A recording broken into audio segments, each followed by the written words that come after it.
to the Umbral Harbingers. Whoa.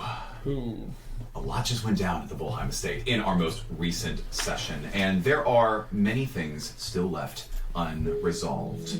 Let's recap where we left off, and take ourselves into a new dawn under the Midnight's watchful gaze of the estate. Last session, our players entered the Festival of Shadows, and they danced, they sang, they enjoyed their fun time with others, trying to acquire the favor of the Count and Countess to move to the next phase. Among other important events, we saw that Beatrice and Mordecai sang a song that she had originally rewritten with Evan's explicit name included. This being the name of her former husband, who was apparently killed or forced to slay himself by the Count and Countess as a result of advocating for freedom and peace at the estate. As they sang the song, it looked like all was well until eventually Mordecai was put under the charming influence of Isabella, who went and took him back over to the section of Phase 2 behind a curtain to learn more about what had happened the nights prior. Meanwhile, the rest of the group was able to successfully, through some different means, find their way into the second section of the event. An event of masquerading as other people. As they traded masks, taking on the visage, they were forced into a game of social roleplay where they were trying to imitate, well, deciphering who among them truly was disguised as someone else, leading to the final confrontation. As Tom stood above the rest as the winner of the Festival of Shadows, it seemed as though the Count and Countess were preparing to sacrifice him to a creature that they may not have expected, an adorable little blood ooze inside of a glass container at the banquet's end. However, Cecilia, the gravekeeper, known as the Raven, revealed to everyone that she in fact had a different plan. Instead of one being sacrificed, she wanted all of them to be sacrificed, as she had poisoned the blood supply, the wine that all of the vampires were drinking, with this extremely powerful blood ooze's influence, infecting them all with this extremely powerful multiplying influence that was forcing them to both cough up blood and suffer under its necrotic and poisoning effects. As these vampires transformed and were immediately going out to seek their own coffins to permanently destroy their regenerative resting places, the group sprang into action, not only destroying the vampires as they stand with a hefty number of attacks from Eldritch Blasts and Fireballs and Spiritual Guardians and Stab Attacks and Bear Claws, but when the oozes finally coalesced together, or coagulated together, or when I don't continue often at this table, into a gigantic beast, we saw an incredible maneuver and record-breaking amount of single target damage at this table as a combination of the Channel Divinity feat from Winton, casting Path to the Grave, gave vulnerability to this gigantic ooze monster as, from the blink of existence, Tom appeared with a fireball so devastating it did, I believe, 82 single target damage. Almost single-handedly destroying it, with the rest to mop up the vampires afterwards. Only Giselle was truly at risk of permanently dying as she escaped to the upstairs, but a combination of Lysander and Tom's influences were able to stop that before it was too late. And finally, as Aerie and Mordecai rushed out to the back of the cemetery where Cecilia was preparing to resurrect or awaken all of the vampires that lay dormant in their tombs underneath the graveyard, they were able to successfully stop her. She revealed that her plan was to try to awaken these vampires because they deserve the lives that Lysander and Isabella weren't willing to give them, and she was willing to sacrifice herself to do so. After all was said and done, only two vampires truly remained unharmed by the events of the evening, Gareth and Lysander, everyone else having been turned into mist and sent back to their respective coffins. And a very deep and ethical conversation ensued, where a combination of Aerie, Tom, and Mordecai discussed with Lysander why he even did any of this to begin with. His explanation, to which they rolled insight of varying degrees of confidence, was that he was forced to, that underneath this cursed pact that Lady Shar, the goddess of loss and suffering, had bestowed upon he and his wife on this estate. They were forced to be here, forced to live in an eternal cycle of beauty and torment, and that he only kept around the amount of vampires he could sustain with the blood that they had access to, and that this blood monster was just a gift that had been given on their doorstep that Isabella found while walking through the hedge maze. The rest of the group was incredulous at best, but as they decided what to do next, they decided, among others, to do these two things. The first, that they would indeed sacrifice Cecilia, as would be the tradition during the Festival of Shadows. And perhaps a little bit more contentious for the group was that they decided to not reveal the truth of the Festival of Shadows to any of the other vampires on the estate, as those vampires will lay dormant for the next 48 hours, regenerating in their coffins. It seems that the players are prepared to simply allow Lysander to continue leading this estate the way that he always had, hopefully, desperately praying that Lady Shar doesn't return with a vengeance any given moment. Now, at the end of last session, for the viewers, we rolled a D100 and were able to pretty decisively conclude that she's not immediately returning, or even returning within the next week or two. I did not reveal to the players anything else that might have happened as a result of the choices that they and Cecilia and the Lysander made, but, sooth to say, she's not coming for your sorry hides just yet. Tom might still be skeptical about the influence of Lady Shar in this region, others wondering if they did the right thing, and Mordecai might have some more decisions to make as he prepares for his long rest. And that is where we are now. As the remainder of you enter back into the estate, you see that Lysander and Gareth, again, the only two that are standing after the night's events, they are gesturing to different rooms that you can take up for temporary stay. Let's just imagine, just as we did with Seraphra's Palace, that there are smaller quarters and keeps in which groups of 2 or 3 of you can rest. Beds, cots, blankets, everything that you might imagine. Not as nice as Seraphra's Palace, not as much dedicated space. Most of the people here sleep in coffins, after all. But you are with some place that you can hang up your coats, your hats, and perhaps get some sleep. What do the rest of you do? Before... God. Oh, I was gonna say, like, is it okay if Mordecai, like, takes his bag, builds like a little pillow kind of thing in Beatrice's room and just lays down? He just plans to just camp out there until her regeneration is done. Lysander, seeing this, simply says, "It would be wise not to disturb the coffin while she's regenerating." But he gestures to allow you to do so. Okay, I'm not gonna disturb the coffin. I'm gonna stay on the other side of the room, lay down. This is my hold-up spot until the whole process is done. He says, "Very well. Well, I invite you to accompany Beatrice as she recovers." Thank you. Ari will linger a little bit in the doorway. Mordecai, do not do what I think you might. You can't save her. And then she'll go to her bed. She'll leave. Mordecai hesitates, but turns around and goes to the room. And, gets settled. Meanwhile, we pan down the staircase, walking down that original corridor where Winton met Lavinia, where Cypress came across Giselle, and you turn into the ballroom, and it looks like Winton and Cypress are still having a bit of an altercation. Why don't we look a little deeper into that as the two of you begin? Are you still in your saber-tooth tiger form? No. I've untigered at this point.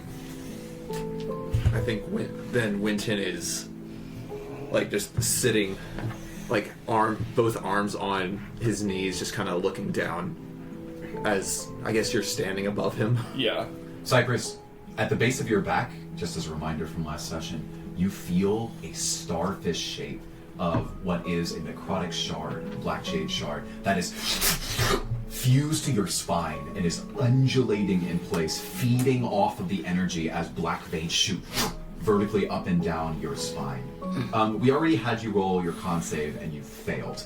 And you also rolled, did we have you roll your wisdom save for that yet? Okay.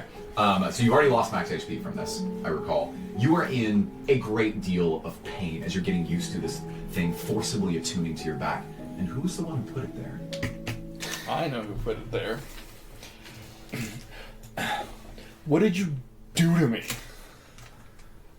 I gave you the curse that is on myself, Tom, and Airy. But why? You could have waited. You didn't need to touch it. It was just in the middle of an empty room. The vampires could have come back. We killed them all, and we would have killed more if they tried I for it. saved Lysander. He was going to feed Tom to the creature that had it. We do not know if he would have kept it. We could have killed him too. That would have... I would have been fine. That would have put us in contention with the Volheim Estate, and I've already promised Mordecai not to attack or anger any more Black Jade Lords after Grimthorn. Did you promise Mordecai you would attack your team? Winton just he was looking at you. He looks away. I thought you were supposed to be our shield, not a dagger in our backs. The Black Jade that I put on you was feeding on me. I have too many souls already running through myself. If I had held on to it any longer, I would not be here anymore. You hear deep inside you as voices that are both all clamoring to get your attention at the same time. You're unable to hear any of them distinctly. A hand goes to my head as that happens. Just You didn't need to touch it. It was fine where it was, and now I'm stuck with it. We've seen the Black Jade try to escape after the creature has been killed before. The snake on Tom's Oh, you saw this trying to escape? I wanted to stop it. It was moving away? I did not want to give it the chance. So you don't know if it was going to escape. You just said, in case it does, let's curse Cyprus with it. We needed the Black Jade Shard. I was wanting to give it to Mordecai, as he seemed to have admitted that he wanted it earlier, but he was not in the room, and I was losing myself. That's for sure. I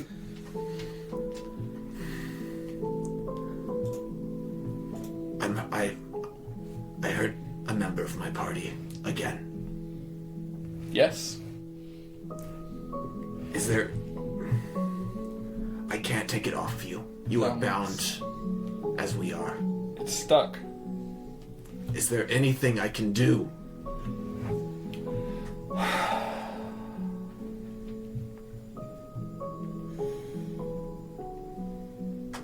One,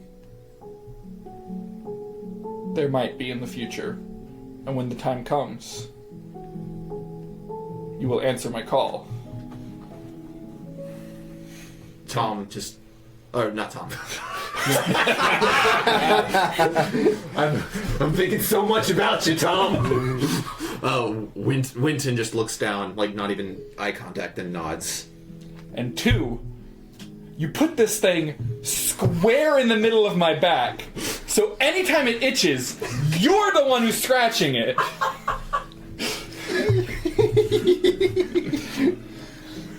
I pull out the mace that's just been on my belt. Would this work as a back scratcher? No. It'd be more effective than anything you've done with it this entire game. No, on the contrary, you can be sure he's not going to do you much damage. Yeah, it'll be fine. Maybe it's safe. Yeah, I don't know. How does Cypress feel about it?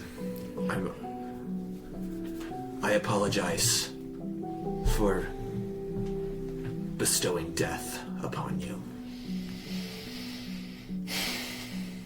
I guess it was inevitable. Anyway, I just wish you'd given me a choice.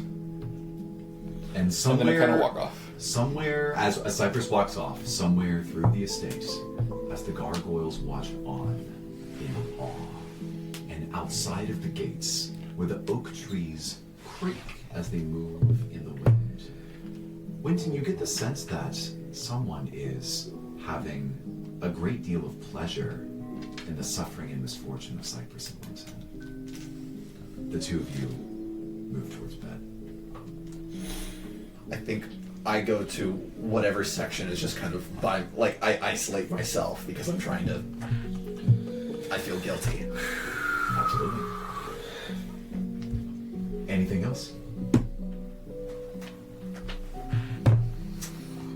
Well, as I told the players, they can go ahead and long rest because they're going to spend the evening inside the Volheim Estate. The next morning passes, and as you are awaking in the estate, first of all, various effects related to exhaustion from going down in the last fight, go ahead and clear those. Your HP should be back to where it is, and oh, wait. You're all in the 3rd level of the necrotic field, so you are all going to need to make a DC 18 wisdom save or lose max HP. All of you. This is not sharp related. 24. What save is this? Save. 11. Good. And we lose D6 HP? Or It you said is you- 25. 25 on your whiz save. Very good.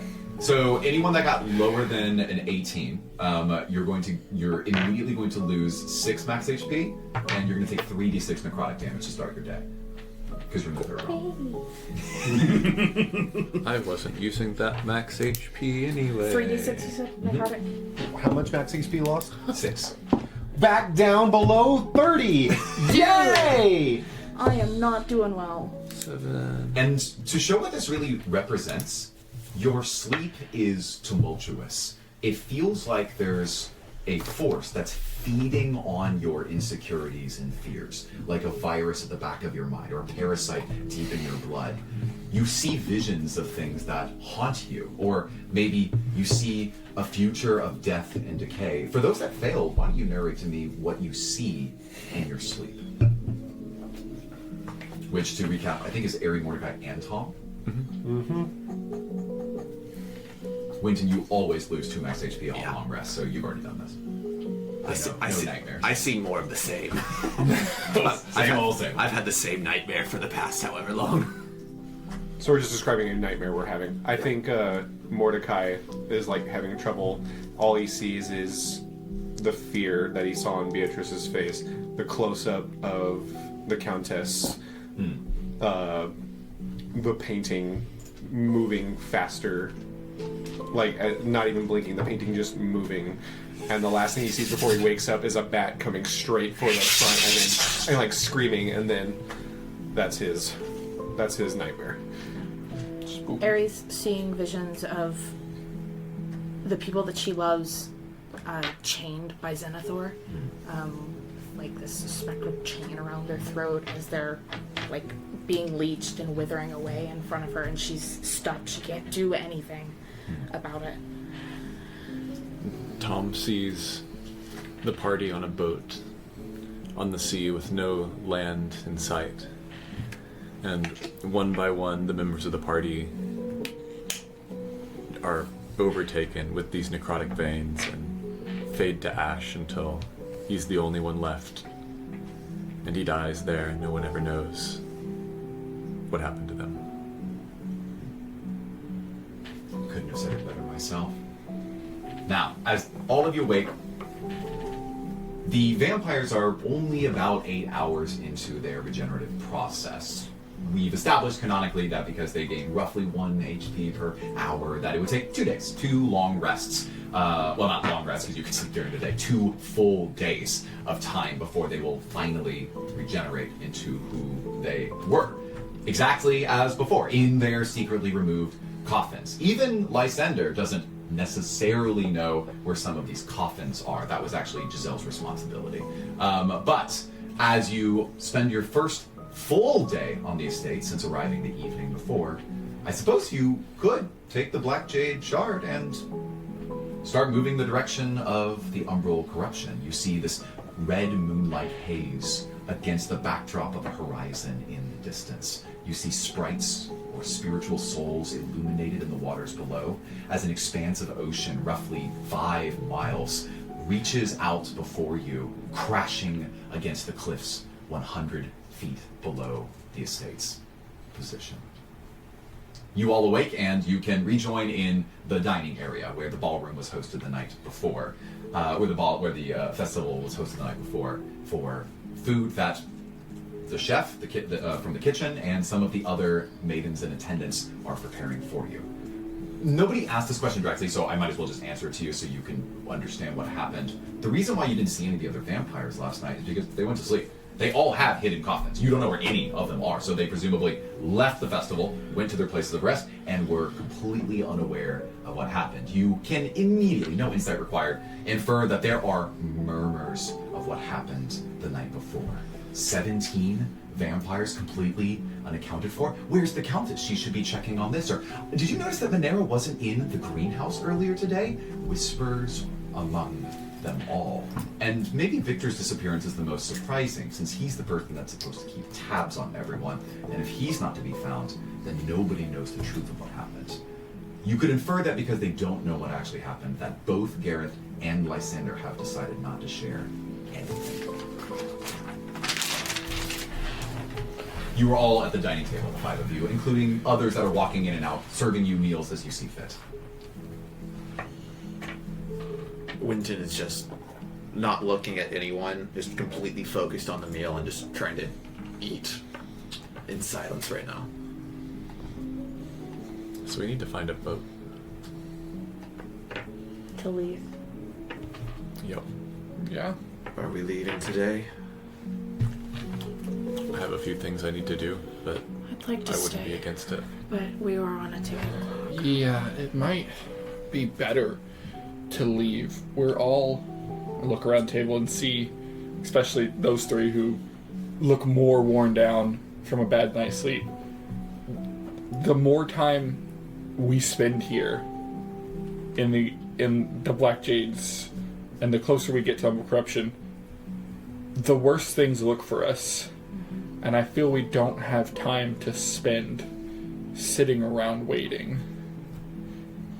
I don't know if this is Trey or Mordecai, but Trey's furiously writing in a notebook. This is Mordecai. Okay, Mordecai's Mordecai writing is silently to checked the out. side. Mordecai is writing like something, jotting something down. Can I make an insight check on him?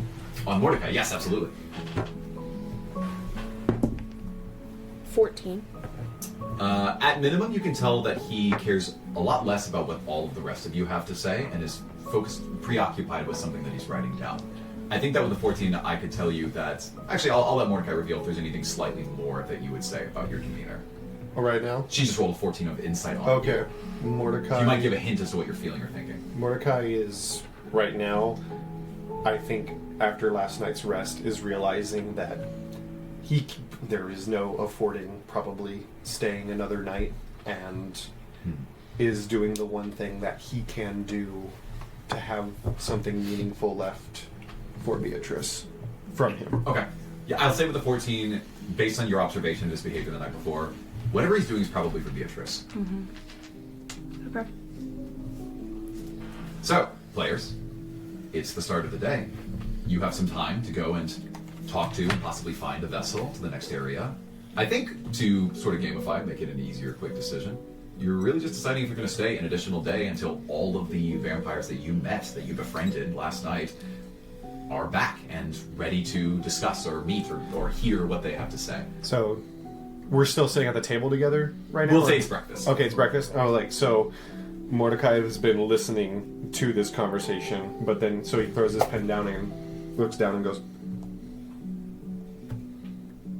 "As democratic as we've been, are we leaving today? By vote? Are we doing this? I need to know right now." I think it is better for us in the long run, especially our health, considering, I guess, 3 of us now have been newly acquired this gift. And I look at Winton with like dagger eyes. Winton winces. And the longer we stay, the worse things seem to get. If it matters at all, I have, not including myself, 7 votes saying we leave now. Guess the eyes have it. Block Duly voting comes into noted. play. And Winton pushes away from the table after he says that and begins walking out of the room. Let me know your decision. I need to go do something. I start making my way to the armory. All right. Leaving? Cool, great. Grabs whatever thing, takes one bite, puts it back. Another front on absolute no closure for Mordecai. I will see you in a bit. Mordecai also leaves, presumably to the music room. Yes. I'm gonna go find Lysander. Sure. I'll be back. I need you to make a perception check. And if that fails, an investigation check. Tom mentioned getting a boat, and so I'm going to help him find a boat. Oh no, you can go and find a boat. Tom's heading to the lecture room. The alchemy Okay. lab. I'm gonna A find a boat. 9 on perception, Okay. and then you want an investigation? Yeah, and that did fail, so yes. Okay, that's better. That's an 18.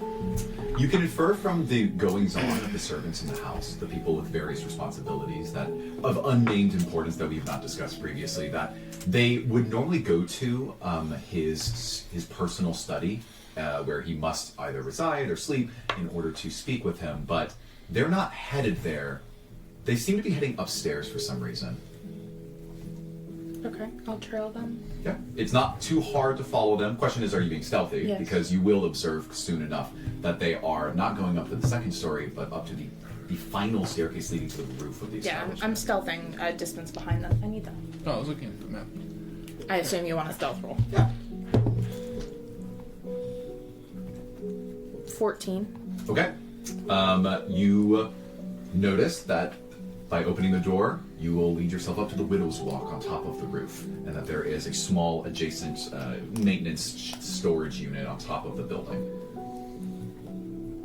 Are they going to it? Or I guess my question is, do you fully go up that final staircase and then go up onto the roof? Otherwise, you won't be able to see anything yeah, else that's I'll happening. go up. Okay.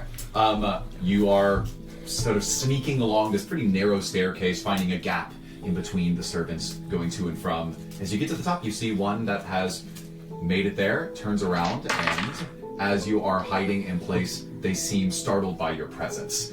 They say, I'm sorry, I'm gonna have to ask you to leave. I was looking for Lysander. I'm trying to stay out of the way. They say, no, I'm so sorry. We can have Lysander meet with you in your quarters if you wish. But I must ask you to leave immediately. Okay. Yeah, if you'll pass along that message, I will get out of your hair. You see that she nods and says, I will, thank you. I'll go back down. Winton. I just go straight to the armory. Gareth is there. He is seated with some of his masterwork weapons and shields around him. You notice that he's holding your own red griffin shield in one of his hands, and he's been doing an extensive polishing effort on it, trying to remove the blemishes from his more rapid pace work he was doing previously in an effort to restore it to its former beauty. I not even saying it, just kind of at the door.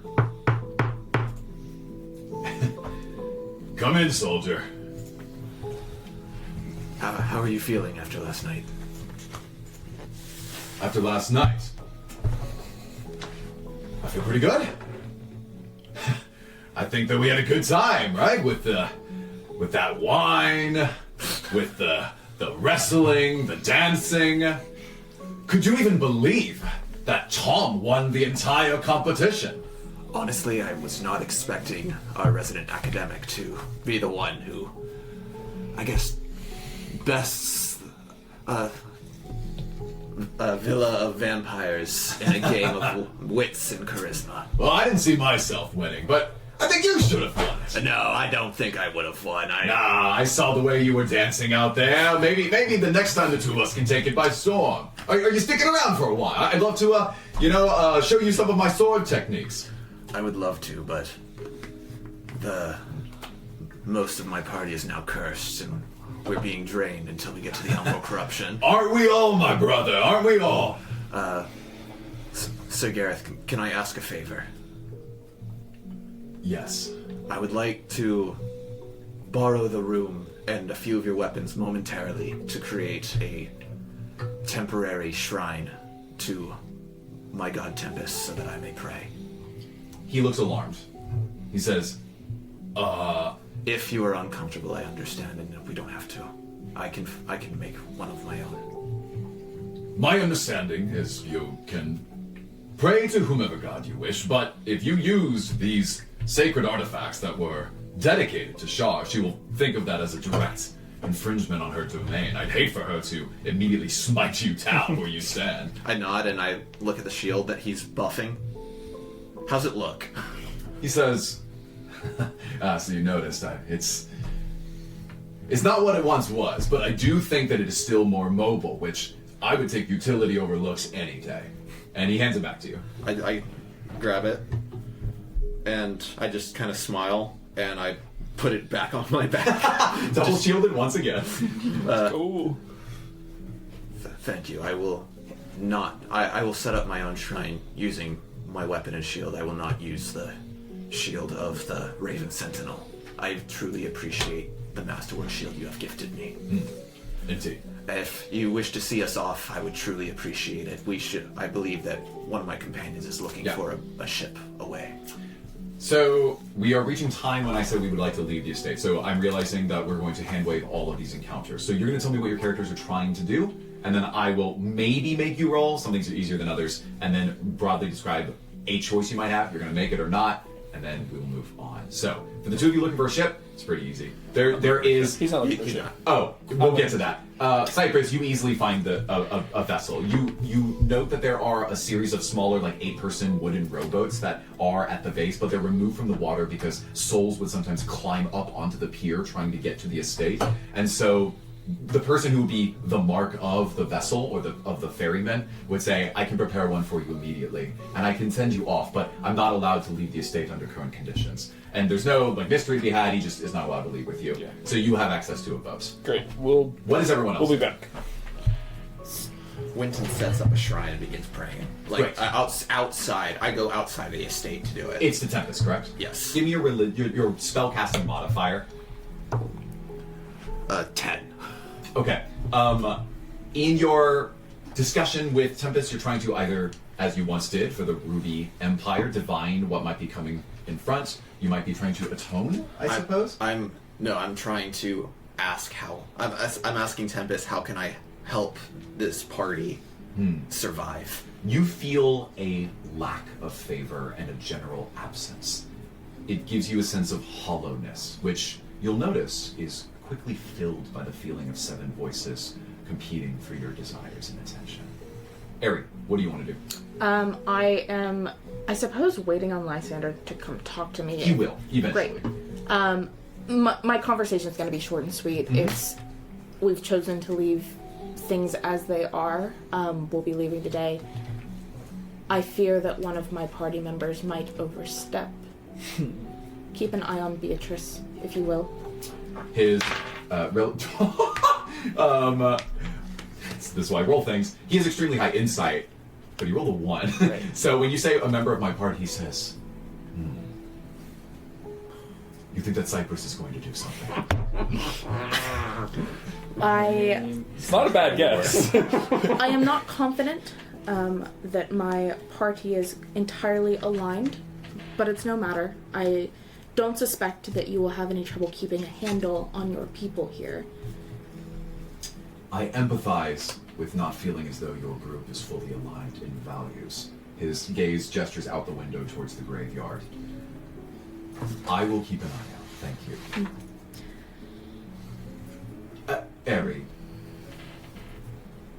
I'm certain that you all must believe that we are monstrous creatures for subjugating and lying to so many people here for as long as we have. I promise you that if we had a way out that I could see, we would take it. But right now I have to look after my family, and this is all that we have control over. I hope you can understand that one day. I believe you. I do. Trust me, if I had seen a better way, things would have gone differently last night, but... I've heard from the vessel that you are setting sail for the City of Souls next. Yes, that is our plan. Do you have any idea of what we're walking into there? You'll be lucky to even make it inside the city. Excellent. There is a judgment upon souls as they enter, because there are so many competing for final judgment from Kellamvor. What kind of judgment? Judgment of their lives.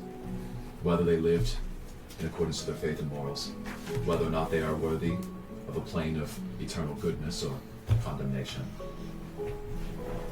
There are millions waiting, and only some even gain access to direct counsel and judgment in the city. And unfortunately, those are the souls that you are competing with. And seeing that most of you aren't even officially dead, that's going to be a pretty tough sell for the gatekeeper.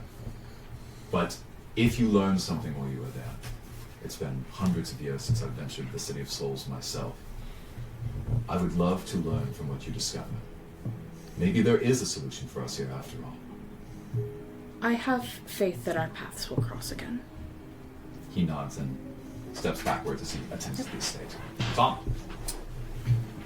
So Tom feels that a lot of the problems on the estate are problems of scarcity. That if there were more blood to be had, or more power, more black jade power to, I guess, fuel the blood, as we've seen it can do, things wouldn't necessarily be as bad. And so this, as well as no longer being convinced that they're going to make it out of the Umbral corruption at all, Tom's going to transcribe Audio's research notes into the nature of black jade and how it interacts with blood, and is going to leave it on Hilda's desk.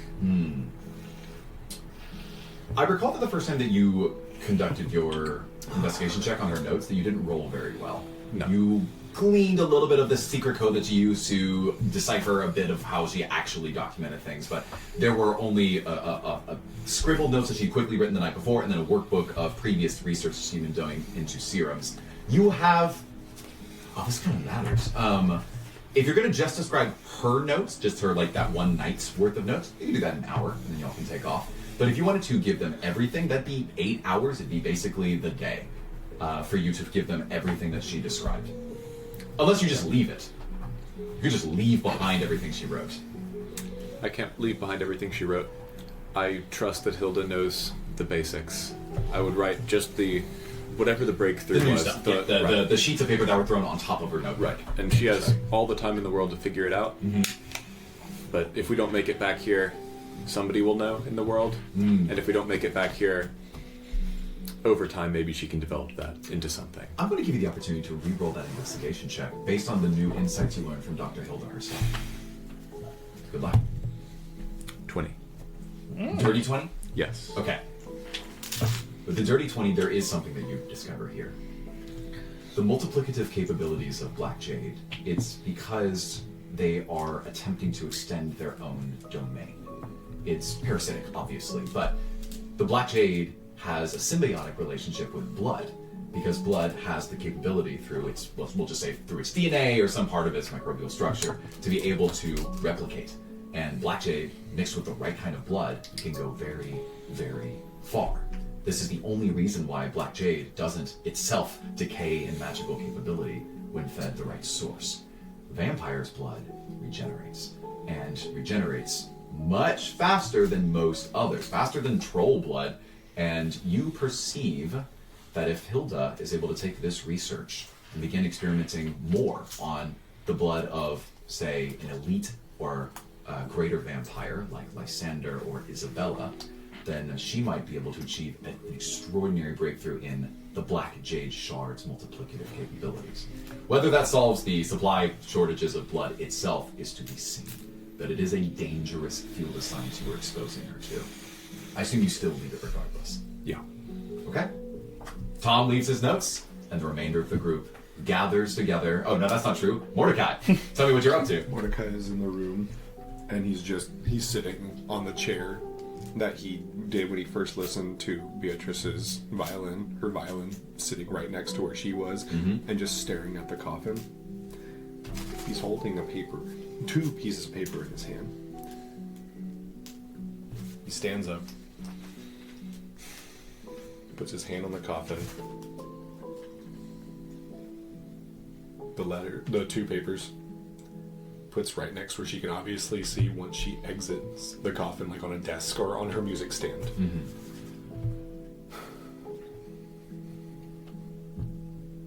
No words. Turns around and exits the music room. Fantastic. I think what we might do for fun, we can put that letter up on the Notion or in the podcast description for people who want to read it. I kind of want to read it out loud. Then you should be able to read it out loud. Okay. So, let us be the monologue. The monologue, as all this is going, no words, it's just the words to this. So, this is the letter. I'm going to get a little close to the microphone for this. Watch the camera. Yeah, don't need that happening again. All right. To Beatrice. I'm afraid that I don't have the constitution to stay as long as I've wanted. It saddens me that I don't have the time to talk to you one last time. I need you to know, if it wasn't obvious, I've grown attracted to you. Your character, your talent, your imperfections. I must depart with my party and feel shame I don't have the opportunity to share this with you verbally. If I find any solace, it's that I live on not knowing how you feel. I'm prepared for rejection, as it has become accustomed to me for too often. If rejection it be, I take it not personally, but that of you have him closer to you to this day. If it be true, I find it not my character to take that away from you. I want you to keep the song. It is yours. And now it has taken on a more finite meaning for someone, which is what I have always wanted. If Evan and I ever had the pleasure, I'm sure we'd agree on one true thing. You, Beatrice, are worth an eternity. Whatever you choose for your life, know that it is sealed with validity. Regards, Mordecai Birchwood.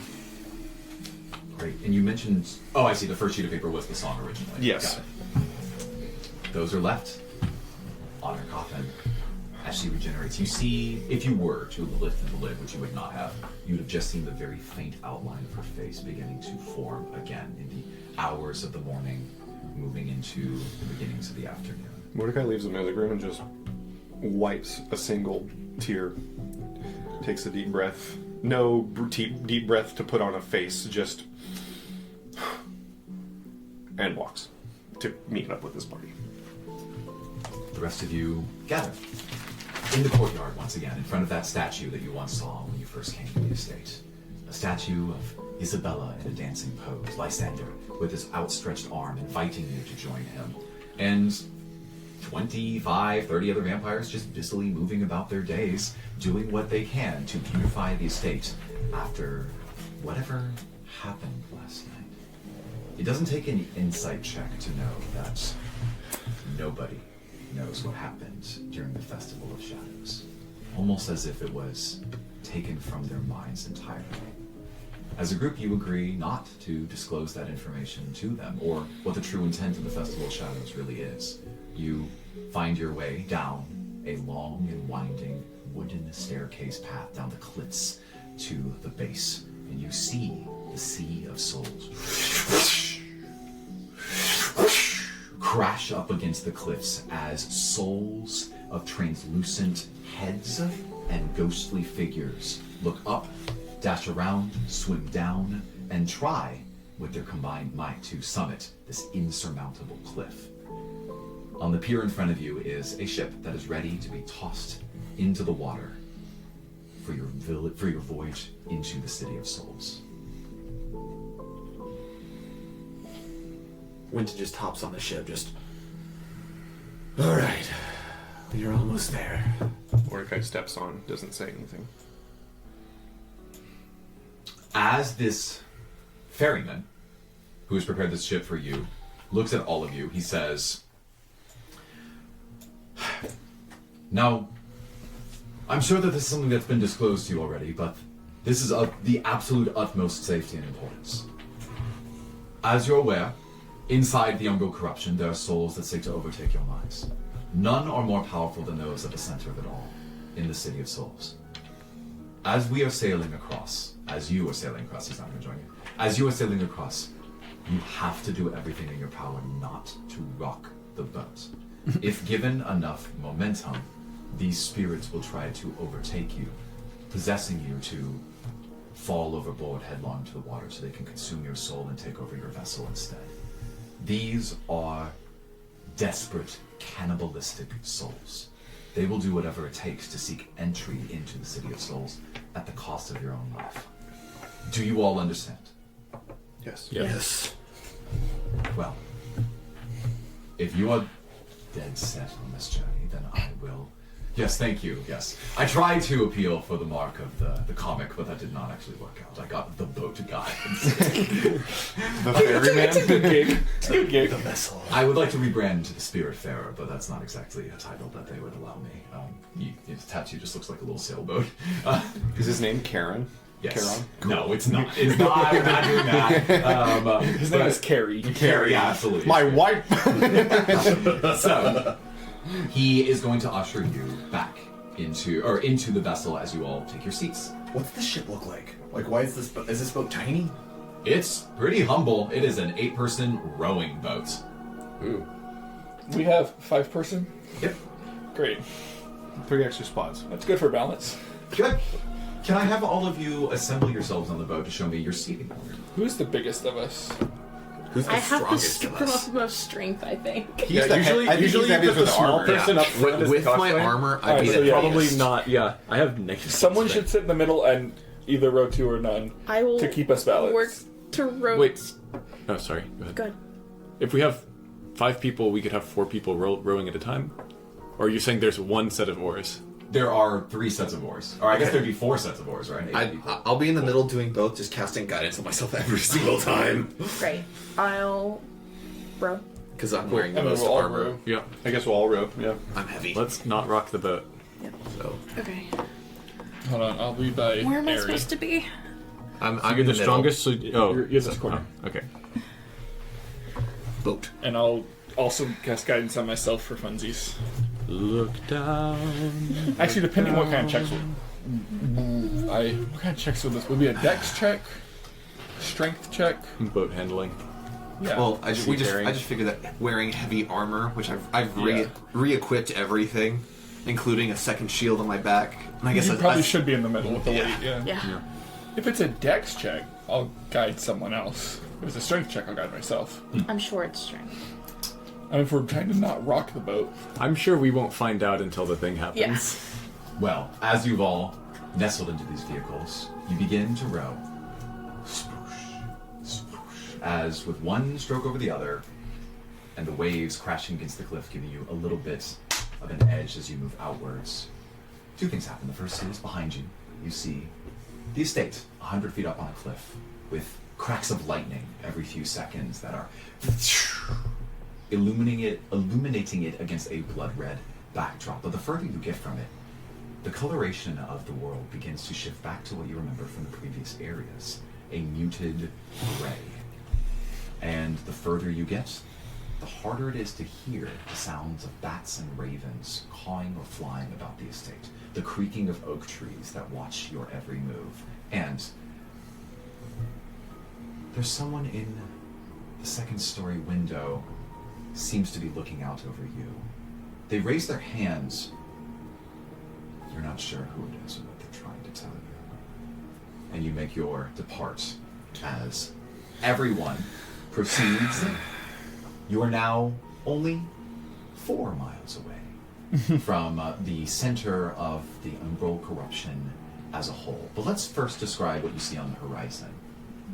Before you, when you first entered the Umbral corruption, you saw overhead, miles and miles away, a bright, large, glowing moon, quote, orb of light, with souls in a haze, in a semicircle that are, or in a spherical shape, that were colliding against it and then moving away like an ebbing and flowing tide.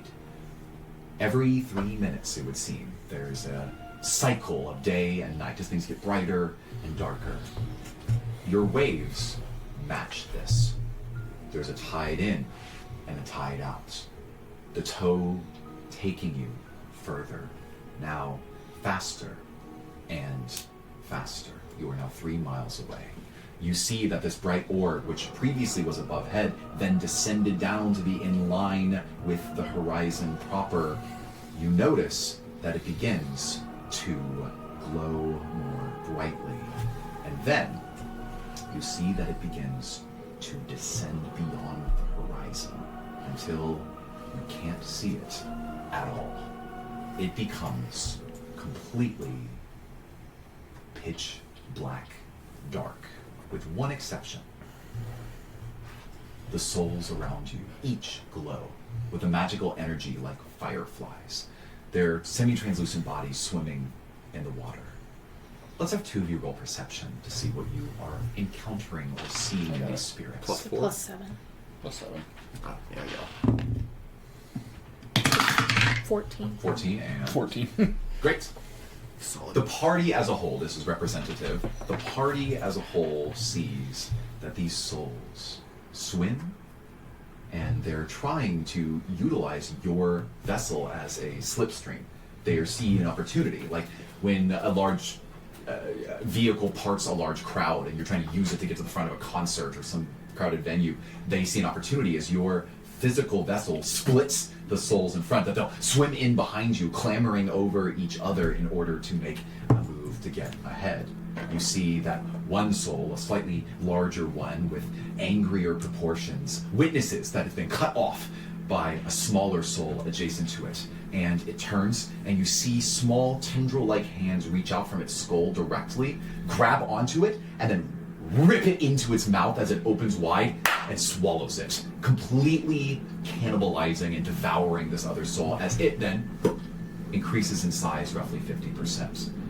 Over the next few minutes, you'll witness this happen hundreds of times. Souls that are in the sea, seeing a fresh prey, and then devouring if an opportunity presents itself. And certainly your ship itself is enough of a distraction for this to happen for many of the poor, smaller souls on their way to the city of souls.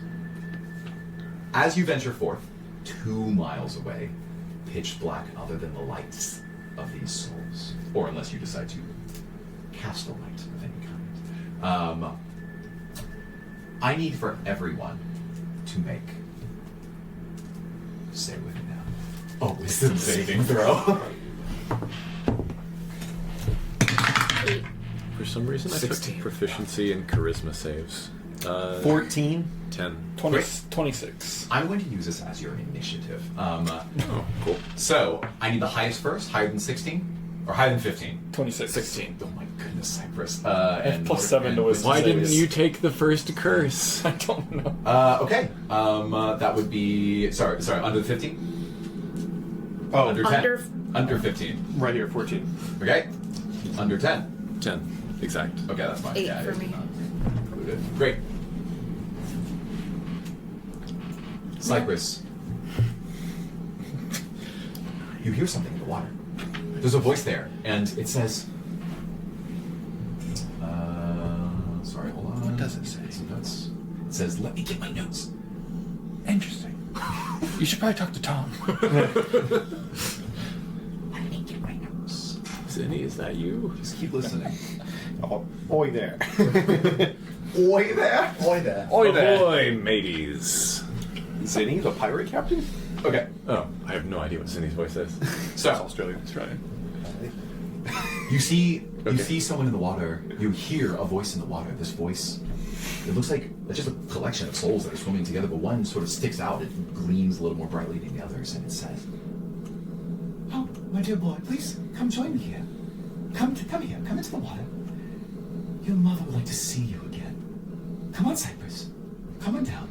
And with a 26, I ain't getting you in this spooky death water. instantly identify this as an imposter. It's feeding on some memory that you have of someone in your life. Maybe your real mother. Maybe it could be your adoptive mother. But either way, ain't falling for it. Can I holler out, don't listen to the spooky death water? All happen simultaneously.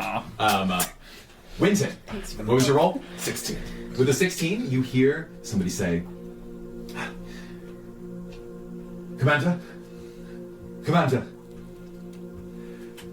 Winton, we need your help here. We're dying here out on the battlefield. Please, Winton, come and help us. And you see a gesturing motion as you see the visage of your slain comrade Peter in the fight against Grimthorn's army, laying dying on the ground. For a moment, you shake your head and you think, that looks just like him. It sounds just like her. But at the last second, as you begin leaning over the side of the vessel and it rocks in place, you pull yourself back, realizing this must be some illusion in your mind. The souls in my black jade are all puppy guarding me from the souls What's in your the swim sea. speed? Mordecai, what was your roll? Opposite ends. 14. That is a that is- moderate failure.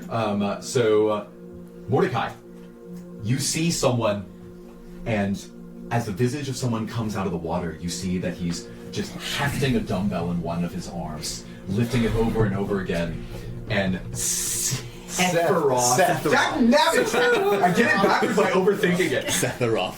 And this is clearly Sephiroth who's speaking to you and says, "Hey, come and join me. We'll do a few reps together, just like old times." And you feel a kinship with him. You reach your hand forward and begin to touch. And immediately his face shifts back into a ghost that then grabs you proper and begins to pull you in. Save that. You're attached to one of these or tethered. Tom, what'd you roll? 10. That is a moderate failure. I'll take it. As you see that, you hear the voice of someone saying, Professor Tom, what have you done with my notes? I need you to report to the office immediately. We need to discuss this. Please, come here immediately. And you see that Audio Weaver has created a space for the two of you to begin to transcribe some of the newest research you've been working on. You begin to lean over the side of the boat and make contact, trying to hand or retrieve a notebook of notes from her. And of course, like with Mordecai, and she now tethers to you parasitically. You are attached. Ari, 8. you choose. I choose. You choose who it is. It's Sora. It's always Sora. As Sora's voice says to you, Ari, I'm alive. I'm down here. You have to save me. Please. Toril is doing terrible things to me. And you see that she reaches up, desperate to grab you. Yeah, I'm gonna Full immediately try on. to pull her into the boat. Is there Yes. a way I could... All simultaneous. We'll give you a round immediately afterwards, but you lean down so far that the boat rocks in your direction. I need everyone else to make a dexterity saving throw. Oh man. Better than wisdom. 15. That may be good. 22. Nice. 17. Great. Dex save from you once you get back. Oh, cool. Meanwhile, about that. Ari, your body, she wraps up your arm. Well, Ghost now returns to its true form and begins to pull you down. You see that the entire second half of your body plunges into the freezing cold waters, as though you were back at the Arctic regions of the Diamond Sages, and you feel 1,000 voices screaming along your body as the rushing of water signals hundreds or thousands of souls rapidly moving around you like vultures waiting to devour their next prey. Well, I guess I should say a carnivorous being waiting to devour its prey. Let's say sharks. Sharks is probably... Piranhas is a better analogy. Why are you shaking the boat? What's happening? Dex save. You're not supposed to put your head in It looks like everyone passed, thankfully. With that nat 20, I will give you, as a reaction, the ability to save Ari. You are tethered on one end, and you can reach to the other side of the boat, grab Ari and try to pull her back. Give me an athletics check. Okay. Hold on. Ari, because you had a strong failure, you're going to work against his influence. So Natural 20! don't even roll.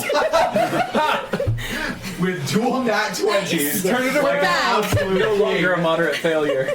No words. Mordecai- No words. Mordecai just grabs Ari and pulls her in, and then continues rowing. Ari is fighting against you. She's desperately trying to get down to something that's in the water there, but you effortlessly, maybe summoning Sephiroth's power, yank her back Sephiroth. into the boat, and you are detethered at this moment. And you see Sora's face evaporate in a horrifying display of decay, rapid death in front of you. You believe that she's just died again. No, what did you do?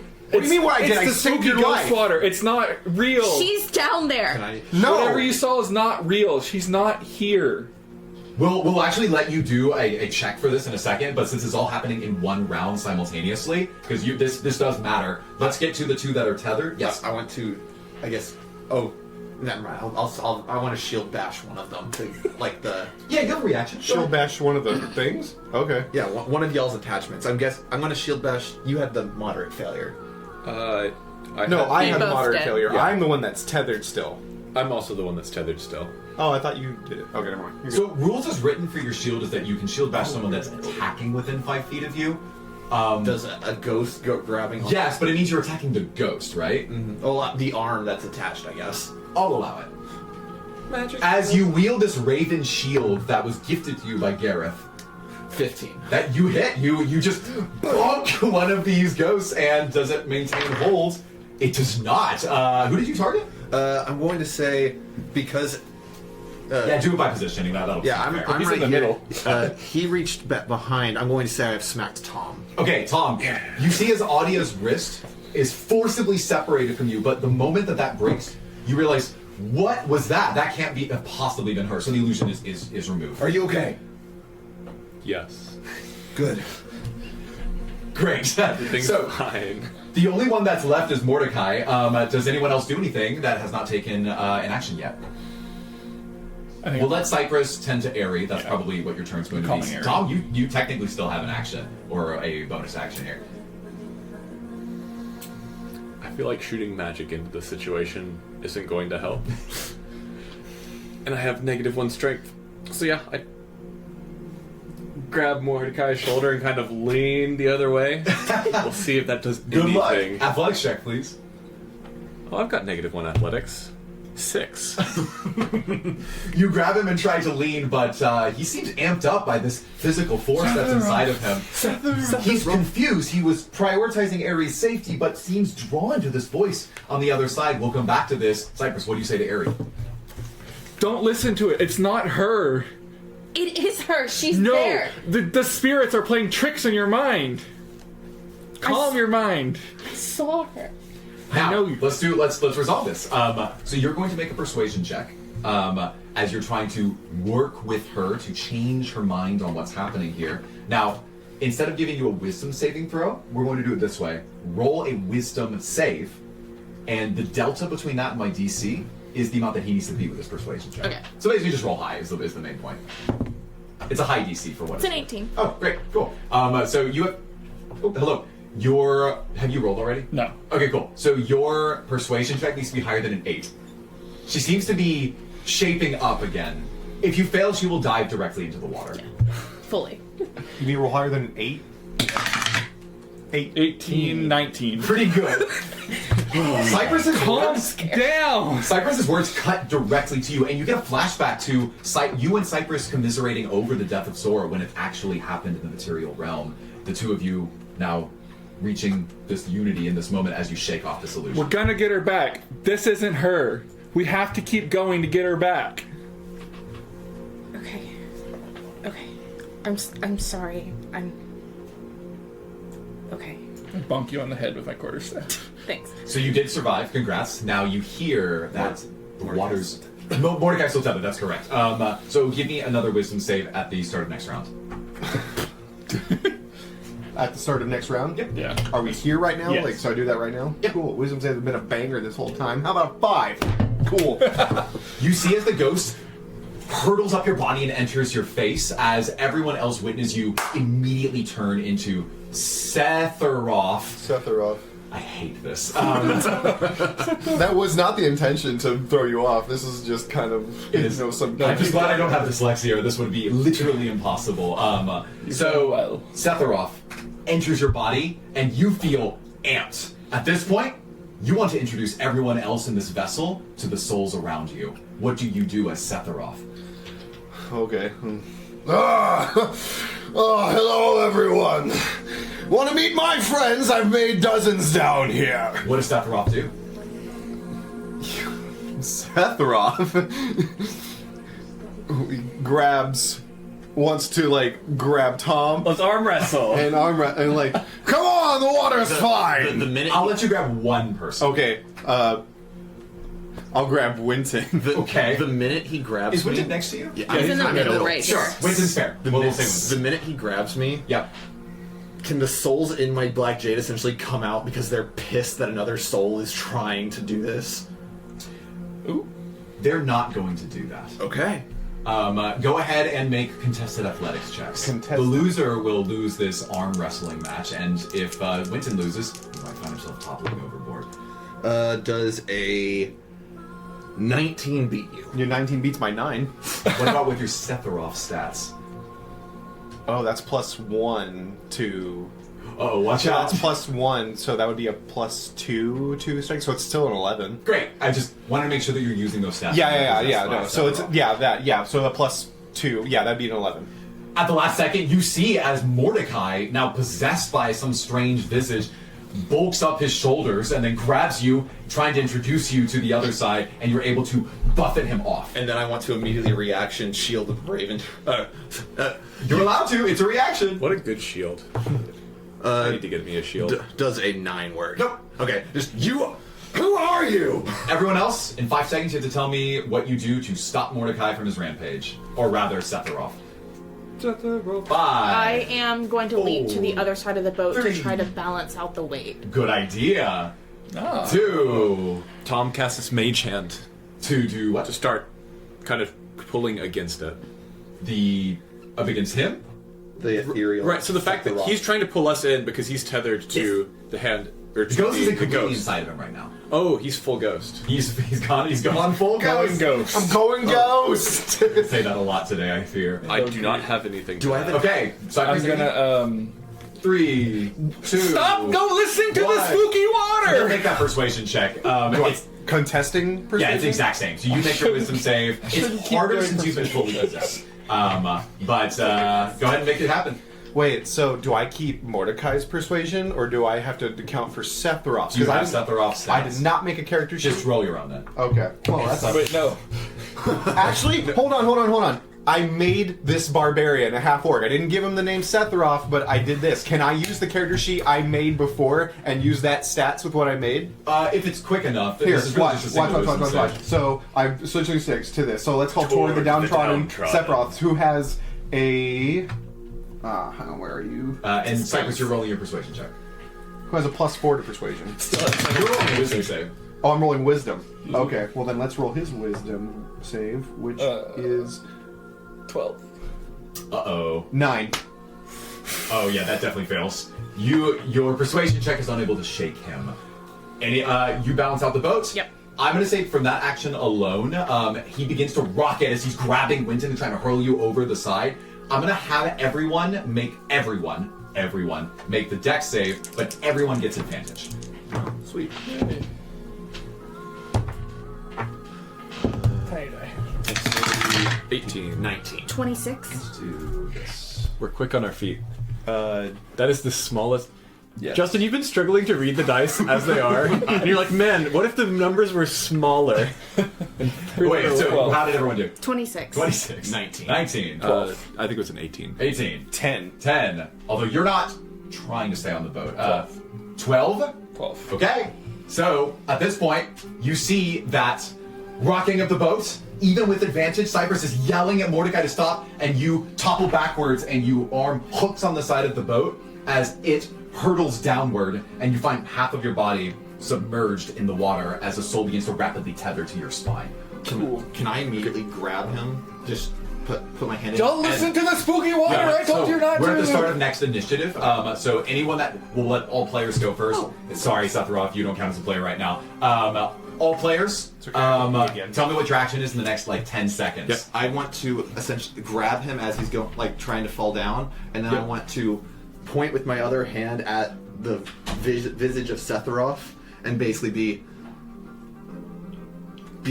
gone, or you will die a second time. And I want to cast Toll the Dead on the spirit. Okay.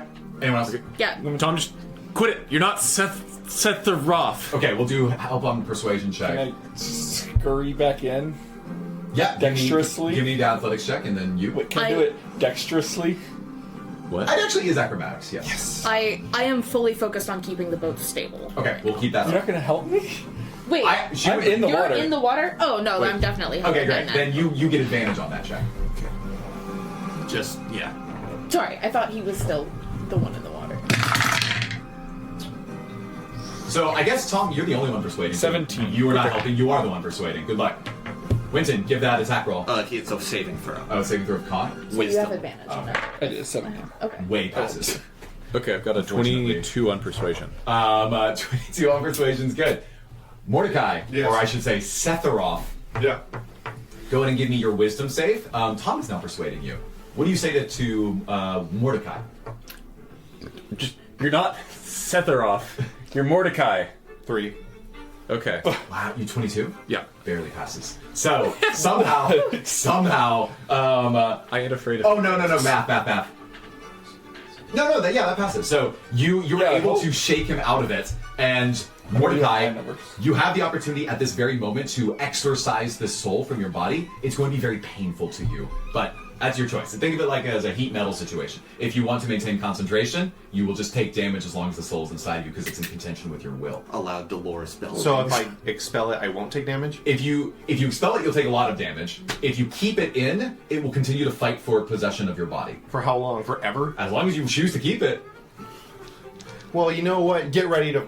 Just spit it out. I am holding on. I exercise Sephiroth from my body. Great. Go ahead and He would roll. like that. He likes exercise. Go ahead and roll 3d8, and this is necrotic damage. Ugh. That's Oh, my but before you resident do that- boy. Oh no, I said they passed. Never mind. Yeah. I hadn't rolled a toll of the dead save. How are your checks on this side of the boat? I had 17. I have taken... 17's enough. Yeah. Does, Cool. does the loud Dolores death bell do anything to the spirits? Or scare them at all? I have taken 12 necrotic damage, putting me at 6. It's just literal noise, right? It's literally just a loud Dolores bell. That's what it's. Yeah, I don't think it does anything. I like the idea that like they're especially scared of a toll for the dead specifically, but that's not a thing. Okay. Okay, cool. So you see as the soul that had the visage of Sephiroth, your friend, right, come out of your body, turns to you, turns back into a regular soul, and then plops back into the water at your side, swimming now with the other fishes, as it were. And then Everyone is now in the boat and untethered, meaning at the moment you're actually okay. Yeah, I drag. Everyone drag look at me. Mordecai back up. The spooky water is not real. Don't listen to the spooky water. If it's not real, then how did it pull us into it? What you're seeing in the spooky water is not real. It is. It seems a pretty visage. tangible. Row the damn boat! Winton is checking on Mordecai. Are you all right? No, Winton, I am not all right. I want to put my hands on your shoulder and your chest, and I'm going to cast Cure Wounds. Yeah, I'll point out that from like a physical perspective, you see Mordecai's body, and this is not black veins that you were watching come over many of you when you took on those shards. What you're actually seeing in him, as this soul was forcibly exorcised from his body, is that he begins to fade out of existence. He's only partly there.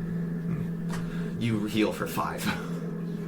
And with that healing, I'll say you see color return a little bit to his body and a little bit of corporeal Double digits, baby. concreteness Let's go. to his limbs. Stay with us. All right. Row the damn boat. You all continue rowing. 2.5 miles away. 2 miles away. The souls in this part of the Sea of Souls are bigger. They're now roughly basketball size instead of the little baseball sized ones that tried to tether to you previously. But as you begin to hear the voices pick up around you, clamoring for you to just come on in, or come and meet your old granny, or I made you a special pie, or whatever actually motivating things like Wait, maybe the spooky souls are real.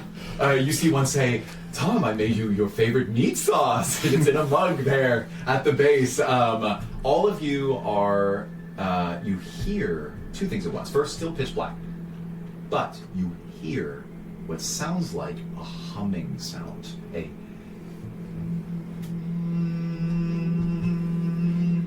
Think of it as like the THX like startup noise for movies, but it is coming from miles in front of you and all around you at once. Like the horizon itself was singing and the souls beneath you squirm as you pass them, once again trying to compete to get to the head of the pact, so they'll be closer to the center of the Umbral corruption, the city of souls. And then something else happens. No one's cast any form of light so far, correct? No fires, no fire bolt, Nope. no light spell. No. Okay. I need everyone to. No, I'll I have have dark vision. 2 people roll. You know what? I was going to say 2 people roll with disadvantage. I'll let the 2 people with dark vision, or 2 people that have dark vision, roll with standard. Just This is normal. perception. A perception check, yes. Cool. Our normal perception people are making normal perception rolls. We did it. Can 19. I guide my perception roll? Yeah.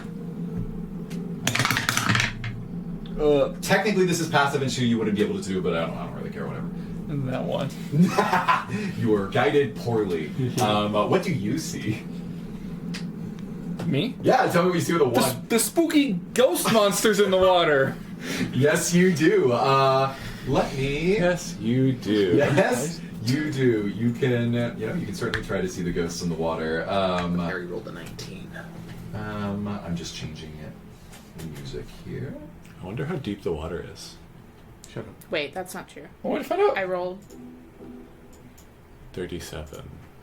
I think, a 21. 4 plus 7 would be 21. Yeah. Team. Okay. 14. 4 plus 7 plus teen equals. Plus T. 4 plus 7 equals 21, yeah. If you do that, Okay. right. With a 19, you don't see something. 21. Oh, with 21, great. With a 21, the first thing that you witness is not a sight but a sound. You hear the fluttering of wings. It's coming from behind you. Wait, back towards. That was the direction of the Volheim Estate. And suddenly, it lands directly on the boat that is in the midst of all of you, at the bow of the vessel. And the second thing that you would see very quickly, we'll even give you the chance to react to it before it lands, say 30 feet out, is it looks like an ordinary raven. Mm-hmm. Normal size, normal shape, no extremely unique or distinct features to it, but it is moving towards you and is going to land on your vessel. Yep. You see this roughly 6 seconds before it lands. Yeah. I assume it's You let it someone from Volheim. Yeah. You let it land. on Tell the us vessel. it's coming. Yeah, we have a visitor coming in, Yep. This is not a threat. I assume. Sorry. You could. Okay. And Can't see anything in this darkness. Do you want me to cast a light spell? Not at the moment. hold on. Organizing my files. Did that work? Did that work?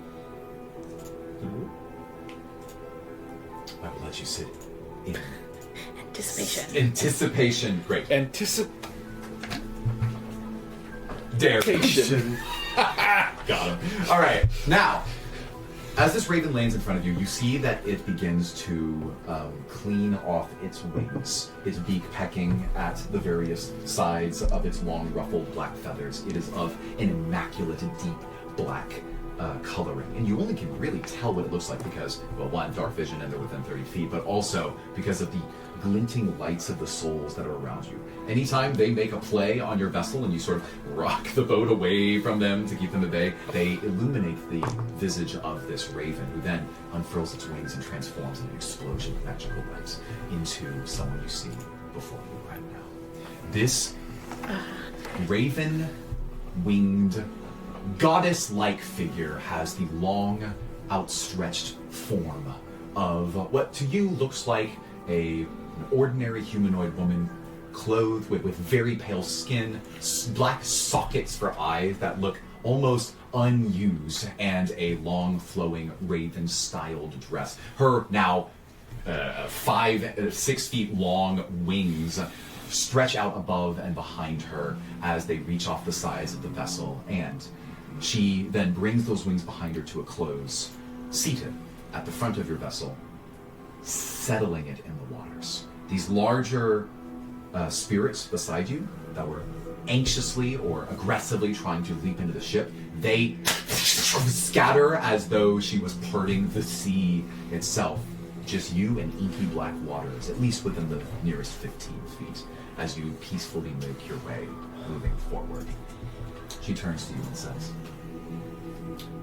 I guess I should say, when she speaks, she doesn't move her mouth, but she speaks to you inside of your minds. She says, "Hello. I wish that I could have spoken to you under better circumstances, but I wanted to send one of my messenger ravens to act as a proxy for me, since it seems that you are dead set on entering the City of Souls. Can I ask, why is it that you've chosen to go on this journey? What do you seek to find once you reach the gates of the city?"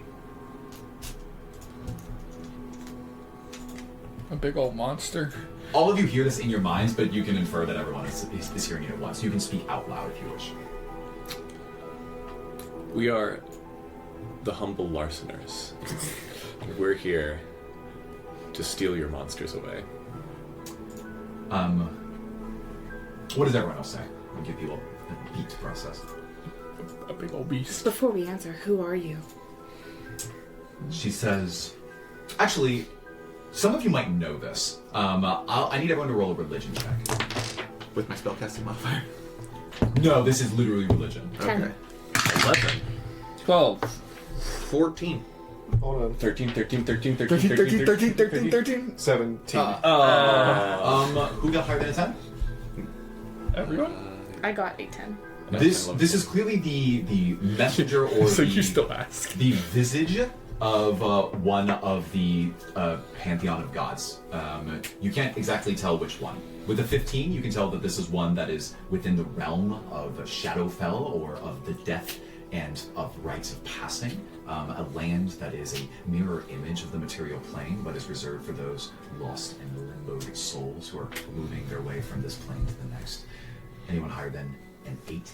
18 or higher. 17's our highest. Yeah. That's all you all know. My question stands. Yep, fair enough. So, knowing at least as much, would you have changed what you said just from her visage alone? No.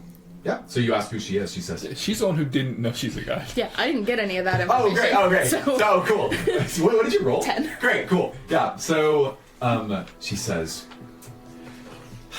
"Many people here call me the Raven Queen, but I'm also known sometimes as the Dustmaker. And my responsibility to these people has a lot more to do with safe passage, transition to the next life than anything else. I am a farrier for souls, or at least I would be in Shadowfell. I would say that this is a bit of an aberration of normalcy within the sphere of death in which I reside." I'll allow anyone else to give your initial thoughts or questions before things happen. You ask what we seek in the City of Souls. I seek a way forward. And to what end, Winton? To ferry those that require my services to the Umbral corruption. She tilts her head as her blank black eyes seem to stare off into space, eternal. She doesn't move her mouth. She nods, rotates in place. Her wings naturally rustle as she's thinking, turns to the remainder of you and says, "And what of the rest of you?" I don't know anymore. I thought I was here for myself. And when that felt vain, I thought I was here for a friend. But I don't think there's any solace in that anymore. Many people travel these paths in search of a friend, a loved one, or someone that they've lost. I should have you know that he who judges will know the deepest intent of your heart and can help you sift that out for yourself. He who judges? Lord Kellenvor. In the City of Souls is an institution of judgment. Those souls who are lucky enough to find direct counsel in front of his judges, usually through the Arbiter himself, will find out whether they are prepared to move on to the next life, and then I will have the pleasure of taking them there. Unfortunately, she looks around at the waters of millions of souls that have not yet made it into the city. We've got a bit of a problem of capacity. It seems that, as a result of the necrotic influence in this area, souls are backed up. It's impossible for everyone to make it into the city as a result of many unknown and unnatural aberrations of necromancy, forcing people to be killed in unnatural ways, subjugated or resurrected. And further still, it seems that this cycle of death and undeath has created a gravitational pull of the souls of Chrysalis. Instead of dying and venturing directly into Shadowfell where I can accompany them, they come here. It seems as though there's a mythology around the capacity for souls to be truly resurrected if they can make it to the center of the Umbral corruption. And that's what possesses souls, both literally and figuratively, to make their way to the city. But that's not what Kalimdor does. He tries to adjudicate based on the most fair judgment of those who are here. She eyes the remainder of you, and those who have not yet revealed your intent. You feel a pinging in the back of your head like she's encouraging you to speak. Yeah, we're here to hunt down these corrupted beings. And so, it feels like our interests are aligned here. Is there anything you could do to help us? I agree. Unfortunately, the agreement that I made with both Kalimdor and the other gods of the Pantheon do not allow me to directly interfere with those affairs in the City of Souls. But it is clear that something has been unleashed in the city that is causing problems, not only with the passage of souls onto the next life, but with the capacity for necromancers or liches to exercise their influence over the material realm, something that we never intended. Unfortunately, the most that I can do is to give you insight into what you might expect there. But because I have not stepped foot inside of the city in thousands of years, I can only tell you what I believe the motivations of the Arbiter will be. And it will be up to you to figure out how to solve the problem once you arrive. I'll let her get to that in a moment, but anyone else with what your motivations are or questions that you have? I mean, I'm here to remove the corruption. And why is that so important to you, Cypress? It's unnatural. It's removing nature, preventing nature from growing. I'm in agreement with you. Cypress, would you also agree that death is as natural a part of life as life itself? It is. Everything grows, and then dies, and then gives life to new growth. You see a flash in your mind of Monera walking through that tall forest you once witnessed with your timeless expanse healing. And you see that she has not only been talking to the trees, but there's a part of the forest that she has intentionally grown brush in front of. And with a quick flick of her wrist and a spell that she casts, she actually lights a controlled fire of the forest, destroying hundreds of trees in a controlled attempt to maintain the ecosystem of the forest as a whole. You watch them burn up in the back of your mind, and you snap back to present. Then you and I are in agreement. I think of the souls here as in a stasis that we need to free them from. The problem is that if they are stuck in a form of limbo, believing that if they wait long enough they will be given true life on the material plane once again, then I fail in my respective duty to safely tend them to the extraplanar realms where they belong. Kalimdor doesn't have the ability to issue his judgments, and necromancers are given more fuel to the fire, fodder for their exercised will on the rest of Chrysalis. I believe that we can help each other, but unfortunately, the City of Souls is where I have to stop. You're now 1 mile away as you continue moving along the waters. You have a few more moments for other questions or thoughts. I'm seeking a way to bring back someone who could save an oppressed people. The people who I care deeply about. I see in your mind the vision of someone you love deeply. And I also see a desire to resurrect her from a state of total death. Have you considered that the gods might have intended for her to die this way, as an effort to mobilize others to bring peace in their own ways? Her blank stare just sort of cocks its head and gazes in your direction. Just break my eye contact with her and look away. Have you met Sora? She thinks back in her infinite Rolodex of souls. S. She says, Sora Rekja.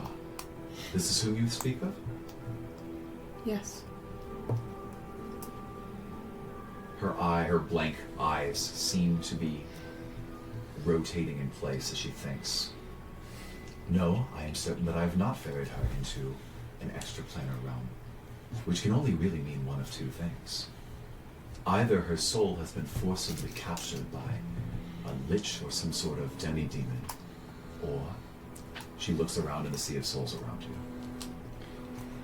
She could be here. I told you the water was real. Don't do Harry looks at Cypress with enthusiasm in her eyes. Don't jump.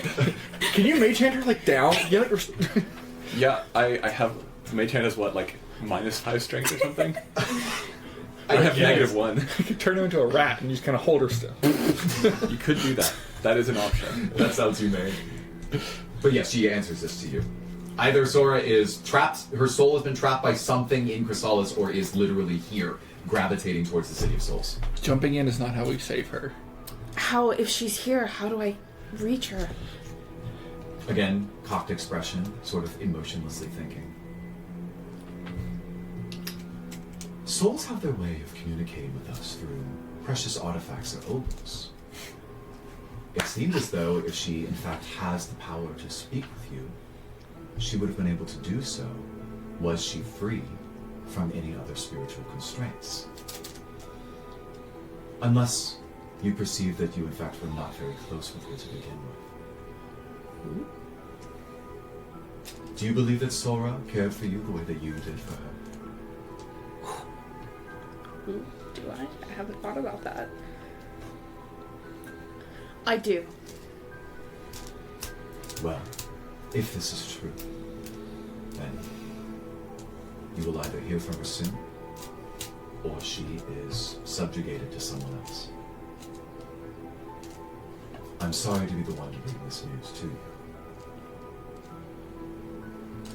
Thank you. Does that mean by trying to resurrect her, we wouldn't be subverting the will of the gods? Because she hasn't passed into the Shadowfell, she's still on the material plane somewhere? Souls that have died are indeed en route to be judged.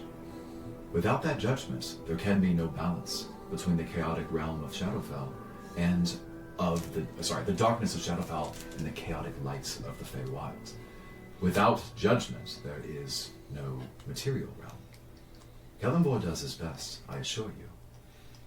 If you were to step in the way of this process, then you'd be making an enemy of both myself and Celeborn, unfortunately. Then what about me? Why was I not judged? Unfortunately for you, Winton, it seems that you are in a stasis of death. You are not one, but 8 souls intertwined. And to judge all of you at once would require special privileges from the City of Souls, which I believe Celeborn is not at the liberty of disposing right now. Perhaps you are just waiting your time. He will come for you eventually, you know.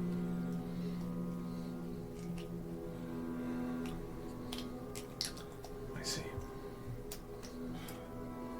You are now half a mile away, and the waters are beginning to pick up speed, the souls growing in size. You have roughly 30 seconds left. So what created the Black Jade Lords?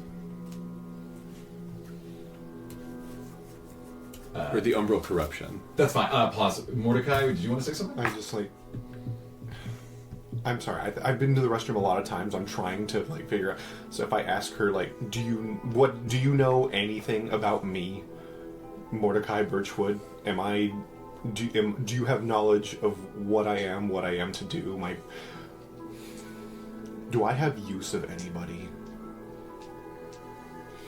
Mordecai, I know everything of the souls that I'm able to ferry into the afterlife. The records are very well kept in Celeborn's central vault. But, since you have not died yet, and since I only have access to the souls that you keep close by through those ovals, I can only tell of you what your friends and allies think of you. They think of you as someone who is self-sacrificing, who is gentle and kind, and who is willing to go to great lengths to protect those that he cares about. Do they find those as weaknesses? She pauses. It's hard to read her facial expressions when her eyes don't give anything away and her mouth doesn't really move. But what you hear in the back of your mind is, as a response, I can infer from your obols that your friends are very glad to have your company. And moreover, that they would be willing to make sacrifices for you in turn. Have you not considered this in your adventuring with this party?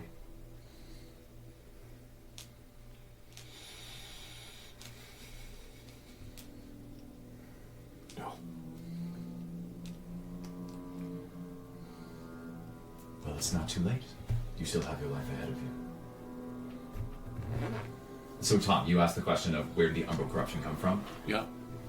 She She might know. Yeah. Good person to ask.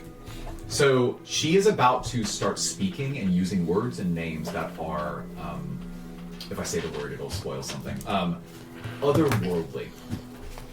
The best example that I can think of is, actually, I'm certain many of you haven't seen Seven Deadly Sins. Nope. There's a scene where Merlin speaks her true name to one of the spirits, and it literally, like, terrifies him so much that he, surrenders. Because it's just this, like, otherworldly language. I can't use the word for what language it is. So she's about to start speaking, and some of the words are common. Or at least they're undercommon. So they appear in the back of your mind. You're able to perceive them imperceptibly and instantly. But some of the words she says are so aberrational that they are going to cause you physical discomfort as you are processing that in your minds. If you want another analogy, you can think of the end of Indiana Jones 4 when she's being exposed. What a prime thing to pull from. So specific. As a DM, you have to have a pretty big backlog of weird content to pull from. So, I need for everyone to make a very difficult intelligence saving throw. I have proficiency in that. I do too. I have +2.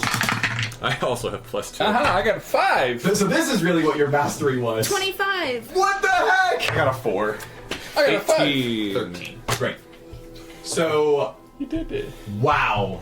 A 25 in save is what is going to really, really do this for y'all. So, generally, what she's going to speak to all of you that you'll immediately understand is, there was this being from another plane with the name of... The name? That's its name? No, that's the point is you don't understand it. Oh, Wait, how do you just let everyone... how do Can you spell repeat that so I can transliterate it? Yeah. It's... There's an N in there. It's... Got it? Can you feel like a funky beat under that? No, you can.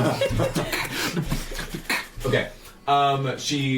She's just recounting this vision to you, and you see it in your mind. But again, these visions are so otherworldly that it distorts and causes immediate pain. Sorry, who got lower than a 15? 13. Okay, and you? 18. You don't take damage. The rest of you take 2d6 psychic damage. Did I kill Mordecai on accident? He's listening in. Okay. 6. So I have 5 points of health remaining. Oh, Okay. God. So you're alive is the point. I'm alive. Okay, you have to let me know if you ever drop unconscious. I take 11 points of damage. Cool. Great. I don't like the sound of that. As she So that you can make normal death saves. Right. Yeah, just so we can. It's really important so that we can continue doing the exact same thing we've been doing normally. Nothing is different at all. You die and she immediately just like grabs your soul and takes you to another plane. She's like, Finally, oh, a fresh one! yeah, you Take yourself delivered on the way. right to my doorstep. Okay, great. So as she's speaking to Dibs. you, she says, there was this being named, and he was lustful, vengeful for power beyond his own control. When he utilized the power of during an event or ritual known as, he found a period of time which we can date to, and initiated that allowed him to. And it is just like, it is so much static, like extremely violent noise. It's a censored document. It's redacted. Wow. I can't believe that this is happening now. There was definitely a way for you to learn this later, but she would know the answer to this, and if you save with a 25, Ari, you're gonna get to know all of this right now. So Get your pen ready. So I'm now going to repeat it the way that you hear it, and I'll just say in real time when these extremely wild noises come out of nowhere, it's almost like there's this pinging sound from. Can you cast Cure Wounds on yourself? The third I'm the star caster. in the sky beyond the umbral haze that attunes to you and begins speaking through you, translating in real time. It's the voice of Virgo. And you hear, as Virgo says, here's what she means. This is what she speaks to you, and I'm going to give the true translation. So back in a time that was several thousand years before current date, there was the lustful vengeance of the prince demon Orcus, known as the Bloodlord, also known as the demon prince of the undeath. There was a moment referred to as the cosmic convergence, in which multiple of the astral and the extraplanar planes aligned, giving him a rare seam and opportunity that he chose to exploit. While Kelemvor, Lady Shaw, and myself were distracted with other means during this cosmic convergence, he used an extremely powerful artifact to rip a seam in the material plane, sending his necromantic power in the form of a massive meteor that collided with the surface of Chrysalis. As this meteor shattered, he had instilled within it shards of black jade, a form of necromantic power that previously had never been witnessed by any mortals here on Chrysalis. By exposing the material realm to necromancy in its entirety, he sought to artificially extend his domain to creatures who could not perceive it. He then started appointing individuals with extremely powerful necromantic capabilities in order to continue to further his domain. But there was a problem. The necromancy itself is only limited to this slice of Chrysalis, this terrain in its propriety. And the reason for this is because where you all stand right now, and you're all going to hear this in real time, where you all stand right now is not the material plane. Certainly, you've encountered this, you've witnessed this. Every time you spoke directly to souls at each of the barriers getting closer to the umbral corruption. This area is not the material plane. You are currently in Shadowfell, or a slice of it, the mirrored reflection of what once was here on the subcontinent that you now call the Black Jade Worlds. This entire domain, underneath this umbral dome, what we previously described as this haze of souls, is the mirrored reflection of the real material Chrysalis, which has swapped places with it, now condemned to be adjacent to Shadowfell in its own plane. Finally, it is no secret that, and you, the rest of you will immediately perceive this as you're listening to her answer Tom's question. It is clear that Kelemvor hates this because it has created an artificial demand for his judgments, as though people can suddenly return to their material lives. That was never the intent, and necromancy has disturbed this order.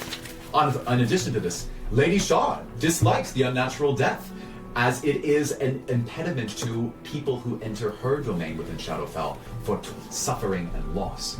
However, she's adapted to it. She has found that with a slice of Shadowfell here in the material realm, she can extend her influence to unsuspecting dwellers on the material plane, using her own necromantic capabilities in order to subjugate them under her will. And finally, myself, I want to stop it.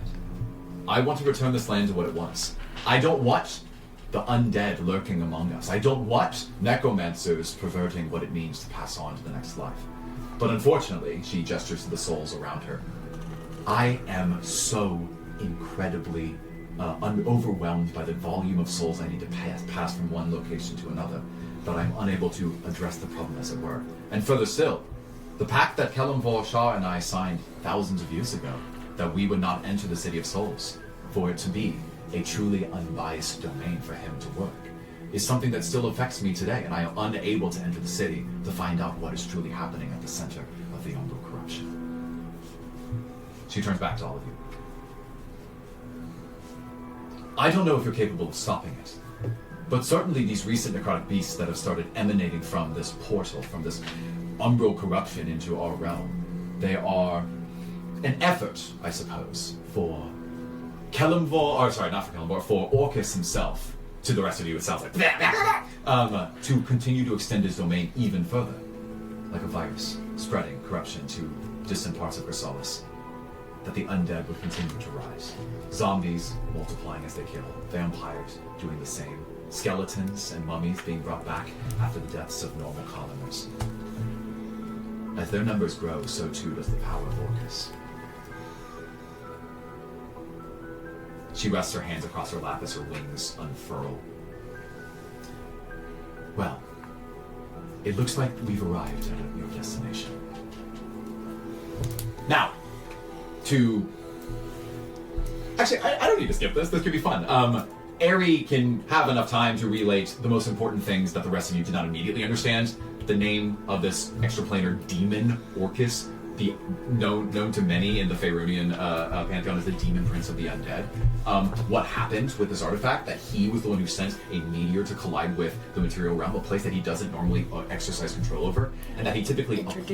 Yeah, exactly. That he appoints leaders to be the purveyors of this death, this umbral corruption to the remainder of Chrysalis, spreading its influence outwards. It seems as though Zenithor might be one of these people, trying to push the power of the umbral corruption outwards. So you can either hand wave and you can relay this to them, or you can describe it in real. Yeah, I'll hand wave. I have relayed all of the basically all the stuff that Virgo told me. Got it. So you all know that his name is Orcus, the demon prince of the undead, sometimes referred to as the Blood Lord. That during a cosmic convergence between the planes, he sent the meteor. It's what caused the initial destruction of the area and flipped it into the Shadowfell state that it is in currently. That's what the umbral corruption represents. And this was thousands of years ago. Apparently. So the beasts are... The beasts are unrelated months to... old. Okay. Yeah, they're not... Yeah, what incited this entire adventure, the beginning of the campaign, was you had heard that King Grimco's army was like expanding out of his agreed-upon domain, and that was because of the Corpse Weaver. In addition to that, everything else has been happening as a result of these beasts, not because of just the meteorite's initial destruction. Gotcha. Okay. So, you said reach our destination. Have we docked? Have we hit, like, the... Well, you're about 30 seconds away. Is there anything else you do in the boat before that happens? Mordecai has been, like, lost in his own head this entire time. He's been hearing and catching glimpses of, like, the lore that you just dropped, but more, like, he is out of it. Yeah. Mentally, he is out of it. Fair enough. It's a lot to digest. Literally dealt you psychic damage, a lot to digest. And she is, as she finishes her thought, as you relay this to the group, she turns behind her and she says, "All right. Remember, the most important thing for you to keep in mind as you're entering the city, should you be granted counsel, is to know exactly what your lives were meant for. Otherwise, the souls in the city will try to take that road for their own. Right? Now, hold on to the sides of the vessel, if you will. It's a bit of a steep drop. And you hear as the water around you begins to rush. As this large, gleaming ball appears in front of you, you see that it begins to drop a waterfall. 2,000 feet deep. Falls out from beneath you as your vessel tips over the side of 10 times the height of Niagara Falls, and you see that if you were to look around the extent of the city, a diameter, we'll say, of only about 3 miles, that souls that are here plummet downward as your vessel continues. You see the waterfall completely circling it entirely, and that the city, a perfect, symmetrical, gleaming city, a symmetrical circle, if I didn't say that word, rests at the bottom of this gap with this bright orb-like glow in the sky. This moon you've been following all the way to this time now has proper size and shape. It's about 5 miles in diameter and is at the center, nestled above, around level to where your vessel is. And as you dip and begin to fall thousands of feet below, any last words for your characters? Does anyone have feather fall? No! And you see that her wings... I don't want to burn a wild shape. I might need it later. But I just learned the lore. As her wings take flight, you see that there are talons that protrude from underneath her dress, and they grip the sides of the vessel, and her mighty wings flap in place and carry your boat entirely down the thousands of feet until you eventually find yourselves landing on a dock at the outskirts of the City of Souls.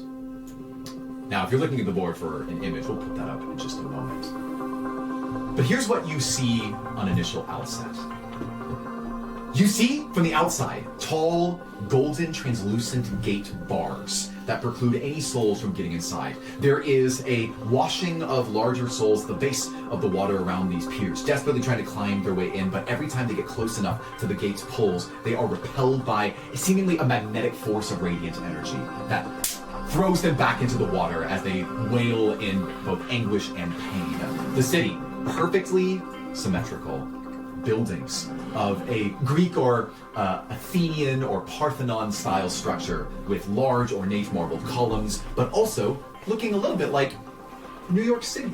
Tall, tightly crested apartments that are built in slices that anchor around the city like a pie wheel of sorts. As you look closer to the center, you see a massive, towering hall of judgment. This golden structure with a court-like steps leads into what you could see just a few miles inward. Oh, you can't see that far. You're on the outside with a gate. And you find yourselves having finally arrived at the City of Souls. And of course, that's where we're going to take a bit of a break. We'll be right back. Don't go away for more Harbingers. Welcome back to the Umbral Harbingers.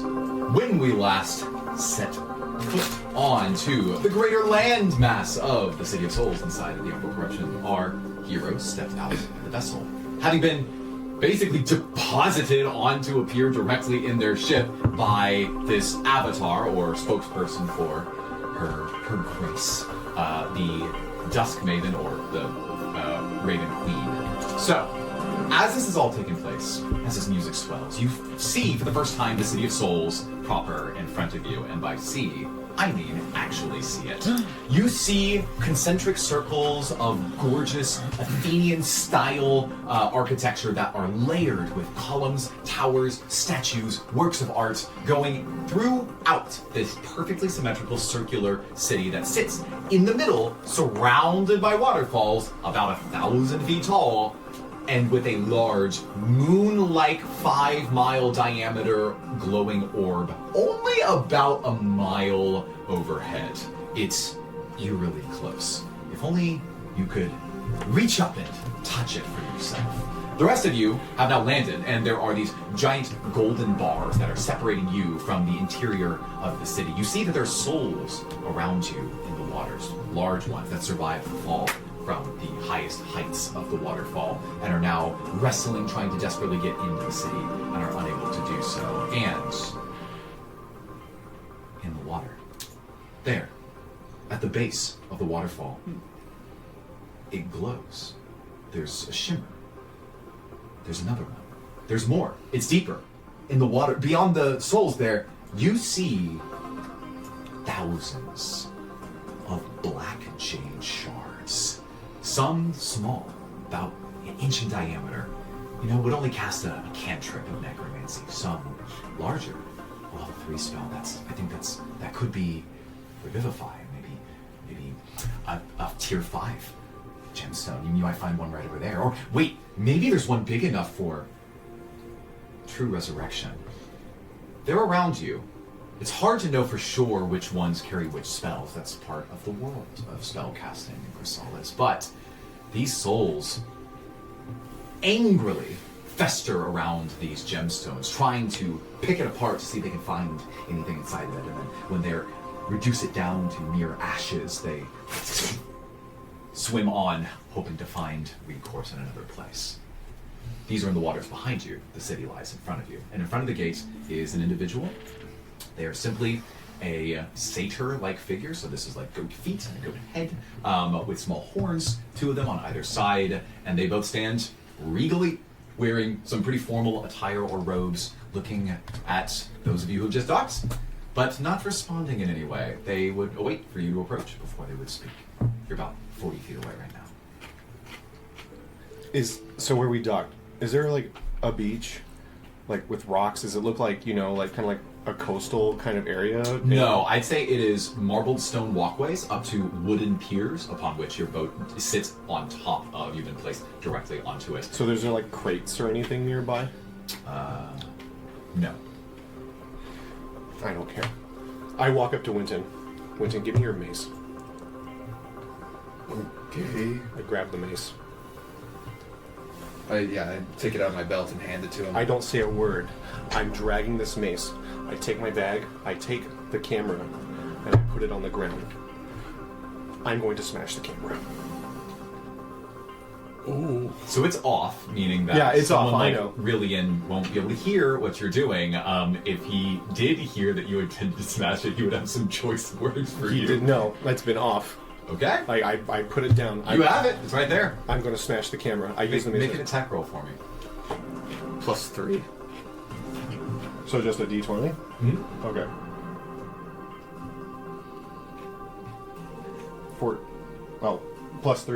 14. Good. You hit this metal ball that's on the ground. Okay, and what happens to it?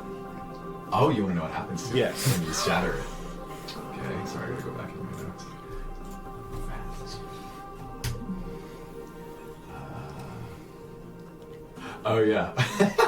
Okay, so you see as Mordecai takes this mace and smashes it as electrical bits and bobs with a little bit of an emerald gemstone on the inside, sort of topples out and shatters into dust. And right then and there, you notice that it's broken. You say notice, like it's broken. It looks broken to you, yeah, Like- smashed into bits. Okay. Okay, you're saying that as like it was broken before I even hit it, so that's not what you mean, right? No, yeah, you're looking at it right now, and you see pieces of it just all over the ground. It Can I make an probably would not investigation roll? work. Go ahead. Tom kneels down and takes a closer look at it. I got an 11. Okay, so with an 11, Tom, you get the sense that this piece probably went with this other piece. I think it's broken. I push Tom out of the way. I continue to smash it. you continue smashing it as it just continue to smash you it. absolutely pulverize it. It is Yes. completely dust. Okay. I didn't have notes. I walk up Let's to just Winton roll. and I give the mace back. Can I make an insight check? Are you okay? No, Winton, I am not You may not need to. okay. Fair. I carefully place the mace back into my belt where it goes. Yeah, I guess the mace does work. does more than one damage. Would Do you think this is funny, Cypress? I said it's quietly. You wouldn't have heard it. Okay. Is there anything I can do to help you?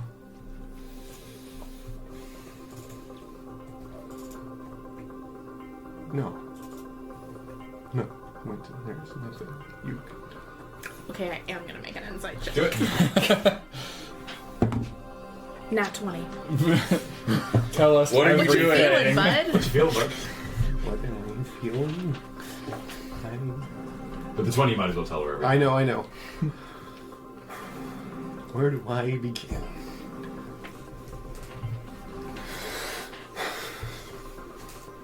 You. The moment I laid eyes on you in that theater, I felt something more than I had the entire time the last time I saw you. And I was hoping to get something that I had not had for years. Closure, Mary. Closure. I have none. And I get the feeling that you don't have closure either. I have trotted, trying to make sense of my life, and I have had no sense. And when I saw you and you told me about this adventure, I thought that maybe I could make something of myself, and I have found nothing. Nothing! You hear that the souls in the waters behind you begin to agitate. They're beginning to try to build a spiritual bridge to get closer to Mordecai's body.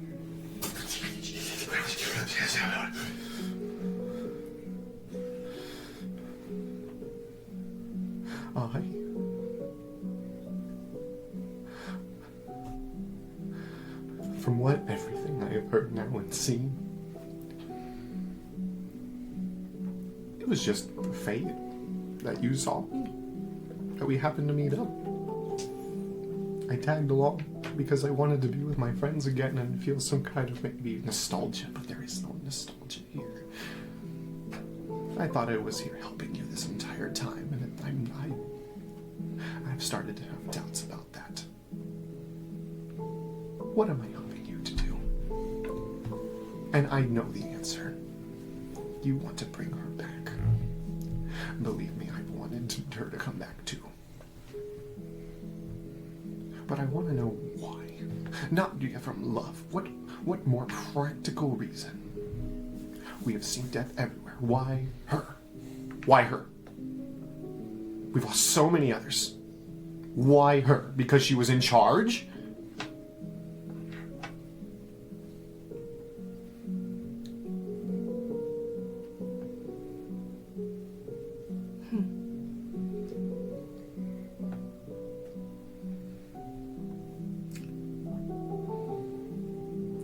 She is the last thing that can bring my home to me.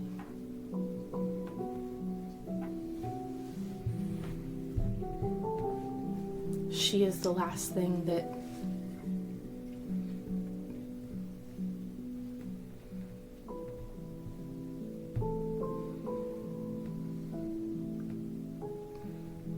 because she was my home. And I lost everything that I cared about that day. And if I have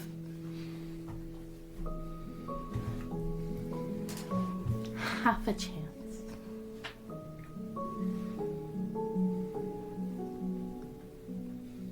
of going home again,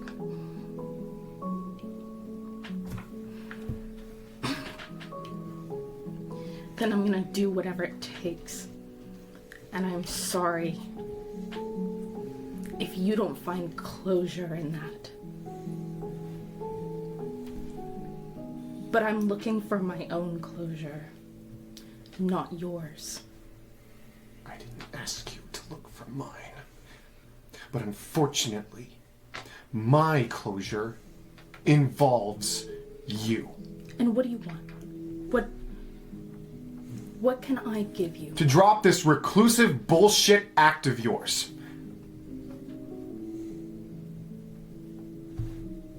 Do you really care about me, Ari? Do you honestly care about me? About Cyprus? About this loved one that you have?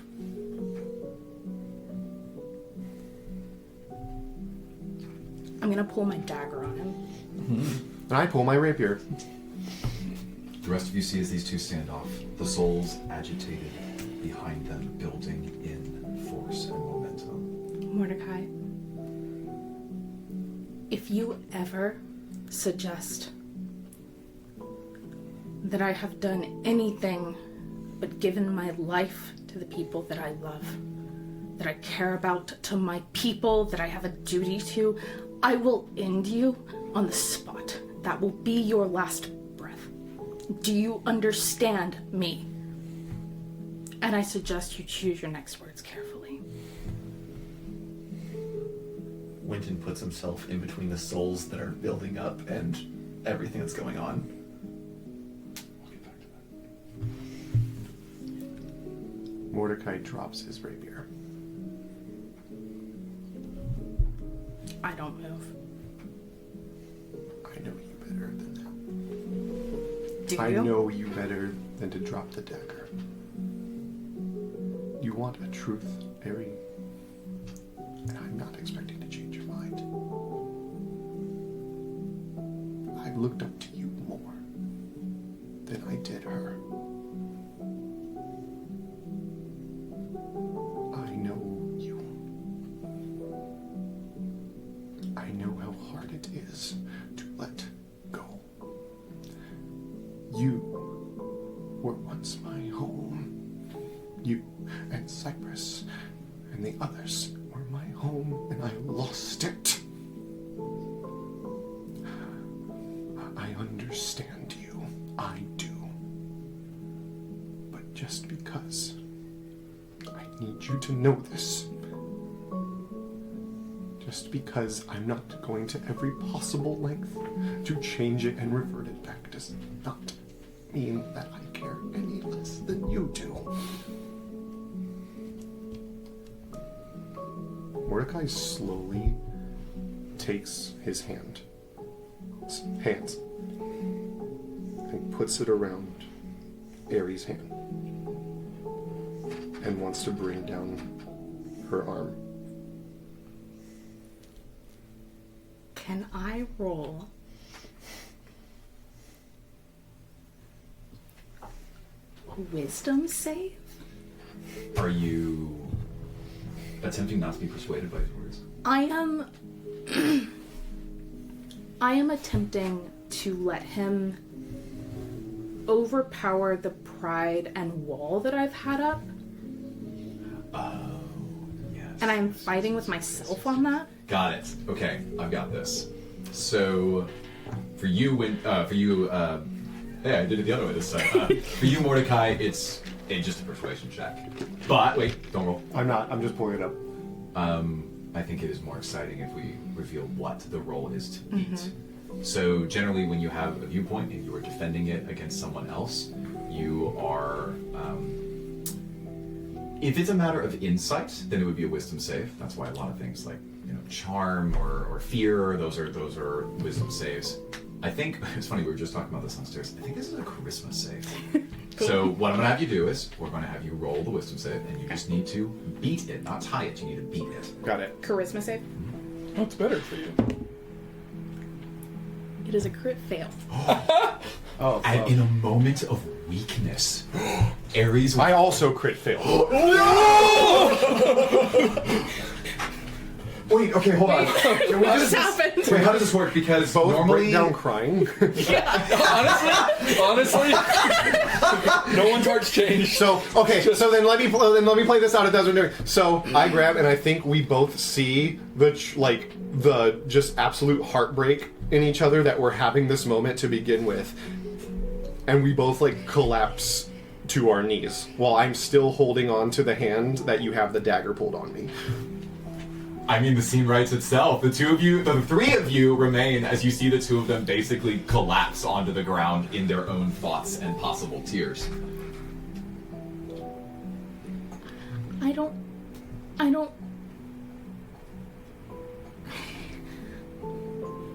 want to die here.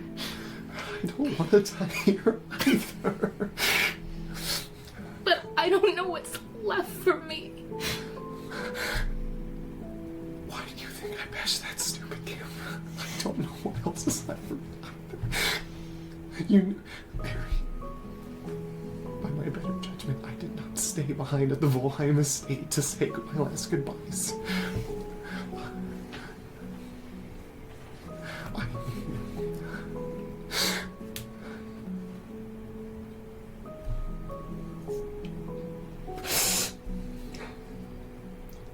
I just wanted one human moment with you since we've seen each other, and I feel like I haven't got that chance.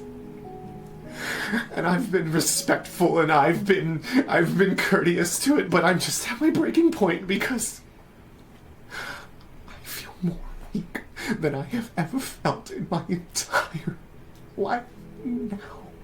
Weaker than I was before I got the skills that you had given me and shown me.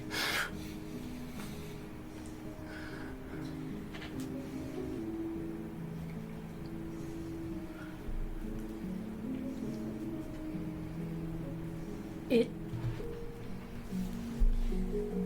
was at my weakest point when Sora found me.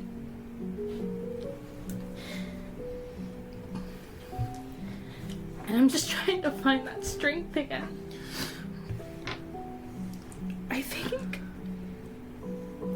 that she can give that back to me, to you, to Cyrus, to Krya.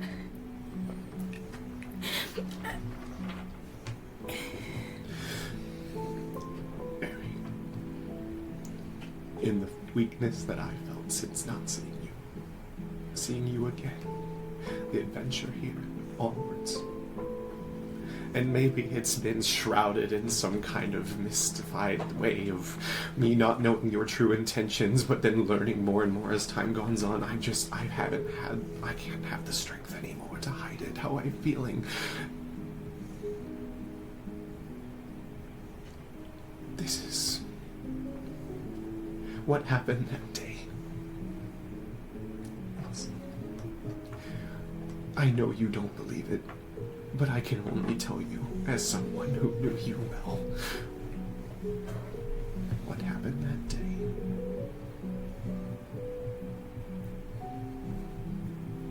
The responsibility is not on you to change it, only to live by it and grow, to be better, to be the driving force. I know you probably have a hard time believing it, but I do think that is what Sora wanted for all of us. If anything happened to her, that we could continue to drive and make the change. You are stronger than you think, Eri. And I think I'm coming to a realization that I'm stronger than I think, regardless of thinking that my flaws are weaknesses, but rather just things to build upon. It what makes me human. Mary, the words of the Duskmaven ring true in your mind, or at least they echo back in your mind when you're in the vessel. Did you not consider the possibility that it was the fate of the gods for Sora to die, only for other stronger individuals to take her place?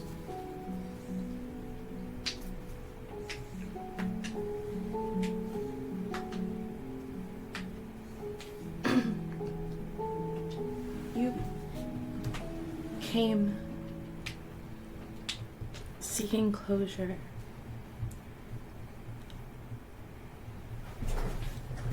I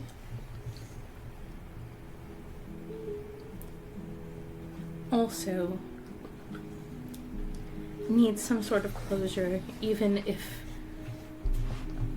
perhaps it's not what I initially thought that I'd find here. I hope that I could ask you to stay by me, by us, until that time comes. I hope that I have not lost your trust, that you would deny me that. Eri, you've made enough sacrifices as it is. And if you wish to continue to make those, then that is the leader I want to follow. I will be at your side until I will be at your side until you think that I am either not worthy or I am dead. But can I tell you the one thing that will give me closure right now? Or show you the one thing that will give me closure right now? Yes. I take your hand and I pull the dagger out and I set it aside. I wrap my arms around you and I just give you the biggest hug that I have wanted to give you since seeing you. Mm-hmm. I think she would just kind of slump into you. With that nat one, the walls come tumbling down for Eri outside the walls of the City of Souls. And the two of you resolve your discussion, unless you had something else you wanted to add. No, I think she said I'm everything continuing she to wants. hold her somebody and I go, you are my leader. I will try to earn that title. Pick my dagger back up. Yep. Put that in my sheath. Wow. Well, like I said, script writes itself. Meanwhile, while this was happening, the souls behind you began to stir, sensing lack of will to live. And when they saw an opportunity, I rolled independently for two groupings of these souls to launch an attack on the two of you as you lay curled on the ground, not too far from the water's edge. Winton, as you step in the way, noticing that something could happen. I rolled for both of these, and I'll just narrate what happens to you. You see immediately in real time that one of them begins to build a momentum that's going to give it enough force to carry the distance. As instead of crawling up on land, it's going to launch through the air. It's targeting Mordecai. It rolled a natural 20. As his attack rings out and the soul begins to jump directly towards him, you're preparing your shield to throw it in the way, blocking it, maybe deflecting it. But at the last second, right when the two of them described their commitment to one another and the purpose ahead, you see a golden glow of light emanate around Mordecai's head, and they bounce off and land back on the ground. You see that they continue to try to scrape to get into Mordecai's immediate vicinity. You can make that attack if you want. Yeah, I guess I'm going to, since it's not going to crit hit, first reaction shield bash, just to get it away. Does a 12 hit? It is unarmored, and I will allow it to hit because I frankly didn't make stats for this particular creature. Okay, I just bash with the shield. I bash the shield, pushing it. I'm trying to push it back into the water. You push it back. It is not knocked prone, but whatever. It's like a little soul piranha. So it lands on the ground. And then a bonus action telekinetic shove. Then you just you fling this crab-like soul just right back into the water where it came from. And just as that happens, does anything seem like it's bubbling up still? It looks like right around the time the two of them resolved their discussion that the bubblings of the water, which is really just the souls agitated, began to settle a little bit, and they recluse back towards the blackjade shards where they were mostly feeding. Okay, shield's still fully out and prepared with a mace equipped. I just not even turning back. Are we done with this whole thing? Because you seem to be agitating the souls that want to take our lives. Winton, I think we're good. Yeah. Okay, then stand up and slowly make your way towards the gate. I'll do what he says. I get up. I help Ari up as she takes it. I slowly walk backwards, shield still fully up. Yeah, they'll never attack for the remainder of your time here on the pier. At this point, you do notice that the Dusk Maven, or at least her avatar, she has already transformed back into a raven, and as she speaks in the back of your mind, she's going to fly back up. She says, "Good luck during your stay. I must away to tend to more souls." Oh, she was there for all that? Apparently. And she's going to leave you here with no especially known way out of this hole that you're in, and no direct way forward other than the gates. You all approach the front. These two satyrs turn to you. They are holding golden halberds, and as they stand in place, mostly regal at attention, one of them has effectively a podium in front with a very large tome, a book that has hundreds of pages in it. And he turns to you and says, "Full name and place of residence, please." What? More. Go, you go. Do There you do it or not do it? I guess is the only real choice. We don't have to go through this. Okay, sure. Yeah. I walk up and I say, "We're not dead yet." Yeah, I'm alive. His gaze finally looks up from the book for the first time and he says, his nose flickers as he sniffs the air.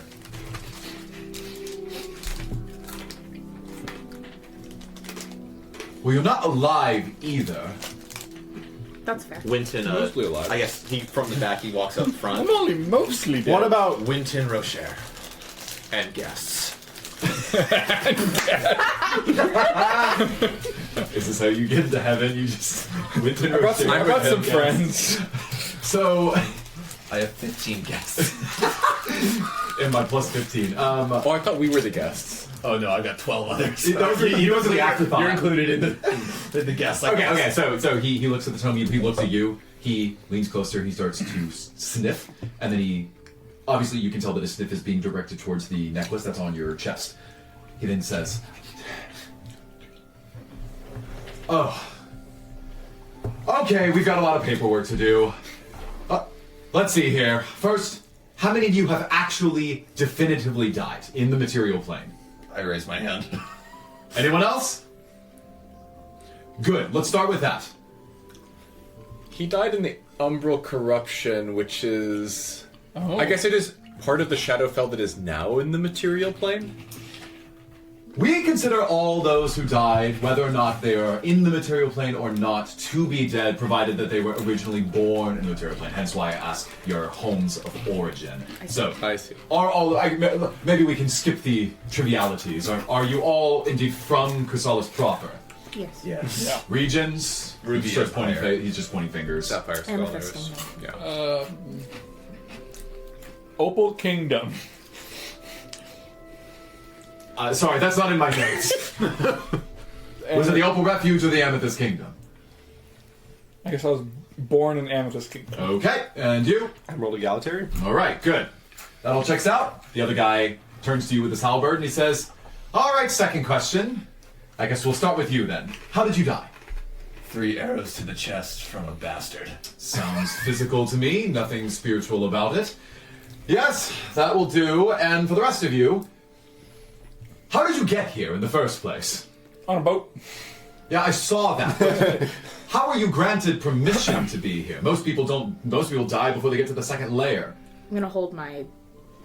Is it attached to me? Everybody else It's seems to have it basically attached to me. Yeah. Okay. Mine Mine was just in a little thing. You know what? Let's say that at some point it's attached to the back of your hand. Great. So it's a nice. So I'll stylish. show that. So we got hand, wrist, back, neck, I guess.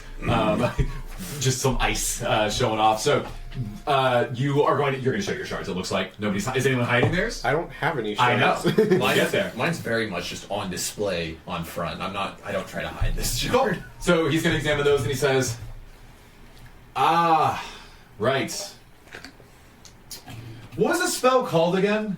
The other guy says, I don't know, we can talk we can talk to one of the scholar keepers and see if they have any updates on this. What was the updated policy on people who are in an undead stasis from a Black Jade shard? He says, he turns to the rest of you and goes, did you get these shards from monsters? Like big creatures that ventured from the Umbral corruption? Yes. Yeah. Do you have one? So 3 of you will say yes. I guess he'll look at those at this point. Do you have one? you got any more of those around? We're looking for a fourth. I would hope not. Any undead creature inside these walls that is not protected by the Arbiter's Death Ward would probably vanish on sight. Yeah. So I imagine that we wouldn't have an issue the with a last one monster said. like this. I think that probably is doing some heavy lifting.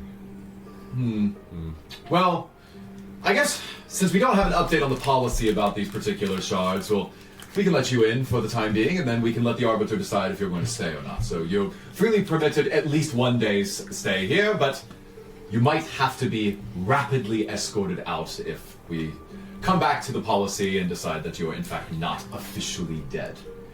Now, for you, pointing to Winton. If we're rapidly escorted out, does that make us undead? Hey! Do you actually say this? Might as well. Alright. He turns to you and he says, actually, what does he feel? Go with an 8, which is not good. He says, right, I mean, Lady Shar might take you, if that's what you want. When he will. points to Winton, Winton is like tapping his foot on the ground, tapping his side. He's actually, Winton is nervous right now. He looks at you and he says, so the problem here is that we actually have you on file already. And normally we don't unilaterally grant multiple permissions for people upon one entrance, because if you've already been judged and found wanting, and you're not... I've been here before? 7 times it looks like. Yeah, I've got records here for a Torin, Yeah. Lafri, Peya, Juniper Baska, Mizador, and Cordon. And all of them failed their judgment. So they were exorcised. I have them with me, but I am not them. Oh, is that so? And who are you, Winton? I guess at this point I could be best described as their ferryman. The satyr just sort of glances down at his weapon absent-mindedly. He seems kind of bored by all of this and turns back and says, "Huh.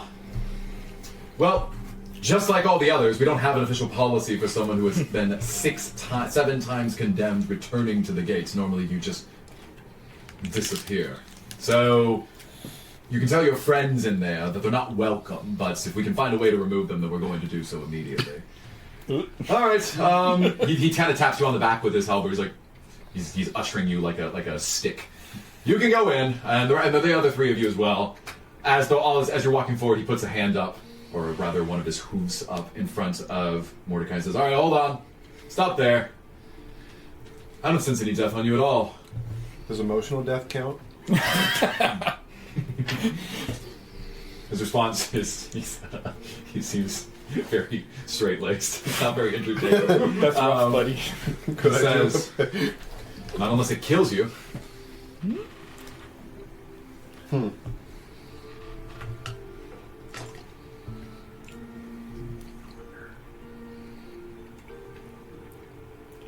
Well, I got to retort What to does that. false life do? It's a self spell. It gives me.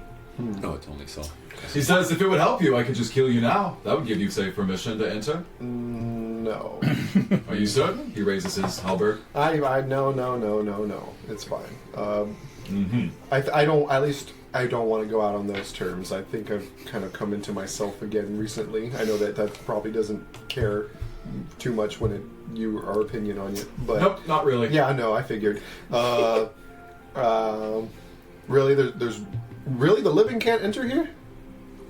Most people who get here, he gestures to the waters around, they are so far removed from the corporeal form that they're able to traverse the streets safely. We have you enter, that could be an existential threat. But I'll tell you what, since it seems like we're already going to keep a close watch on everyone else, given that we haven't gotten updated policies, I will let you enter on a temporary basis. Keep in mind that if judgment comes down from the Arbiter that your kind is not welcome, your kind in this case being living, then we'll eject you immediately. Just like my friends who are all have. Okay, then I'm all in the same boat as them. Okay. You'll descend immediately into the infernal abyss. I think that it will be a swift removal from you from here on out. Easy. Wait.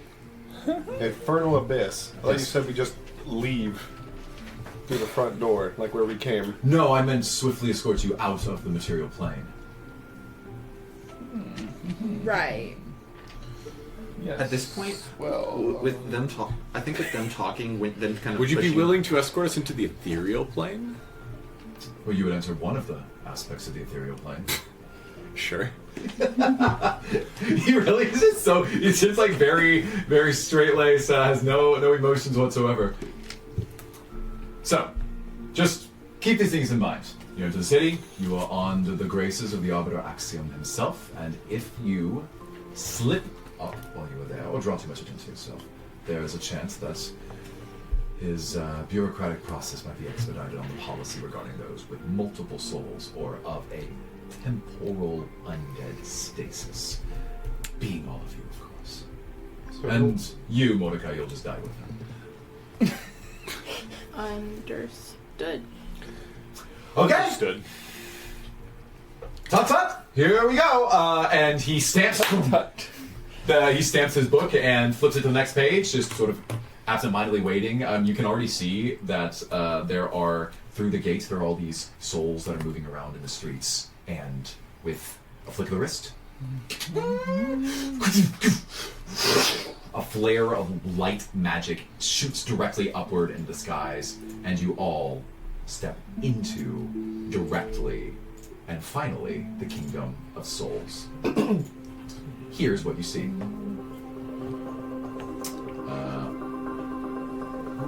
Actually, I already gave you the image and described generally what you see. We'll get into more specifics later. So, at this point, as players, your only knowledge of how this place truly operates is that souls reside here temporarily. Those who actually make it into the city are basically just waiting for their judgment, for their court date, if you will. And so they live in a city of relatively nice lifestyle. You look ahead and you see that there are ornate and gorgeous fountains. There's a library over there, a beautiful forest, some gardens, some large ornate statues and paintings, and everywhere you look, you see there are people. But obviously they're not really there, right? You can, even with an easy perception check, tell that they're not entirely grounded. They float just a little bit. Gravity seems to affect them slightly differently. On top of that, you notice that they are very slightly translucent to you. Actually, I'll say moderately translucent to you. Let's say 50% opacity. How translucent compared to what we saw from Mordecai earlier? About the same. Interesting. And these people are living their lives. You might see two children running across the street playing some kind of made-up game that they're used to, or somebody is drawing water from a well nearby. Somebody else is playing a song in a courtyard. It feels like this is an urban, sprawling metroplex of people living ordinary lives, with the one major difference being that on any date they might be called to the central hall, known as you see way ahead of you, the Nexus of Judgment. This court-like Capitol building sits in the center, and you can loosely see it, and by loosely I mean it's gigantic, and you can see it back up in the image there, where they will enter in through the solemn gates, in between the sentinel or spiritual guardians that watch over, and will receive their judgment immediately, going wherever they're supposed to go next. Nobody that has ever gone into this place has ever returned. Regardless of the judgment, once you enter those gates for your first judgment, it is your final judgment. Unless you're Winton. We'll see to that soon enough. You are now on the outskirts. It's roughly, let's say, about a mile of radius between you and the center where the building begins. First, you do anything. You say Winton is not paying attention to anything around him right now. He's walking and just kind of, I guess, keeping step or even a little bit behind the group as they walk in. But he's essentially really absorbed in what they said about being damned 7 times over and trying to, like, he's essentially grabbing his black jade being like, why have we come here if you are already damned? Why are we... What's the point of me bringing you here again? Give me your spellcasting modifier. It's like your modified 20. Okay. You hear a few voices in your head, and you can't immediately piece out who's speaking. It seems like they all want to speak at the moment, but you do hear words that one of them is speaking to you, and it says, "The system is corrupt. There's got to be a solution. We don't deserve this. We have to make it to the center." Then why? How is it corrupt? Why were you damned? You can't make sense of anything else. Winton, you doing okay there, bud?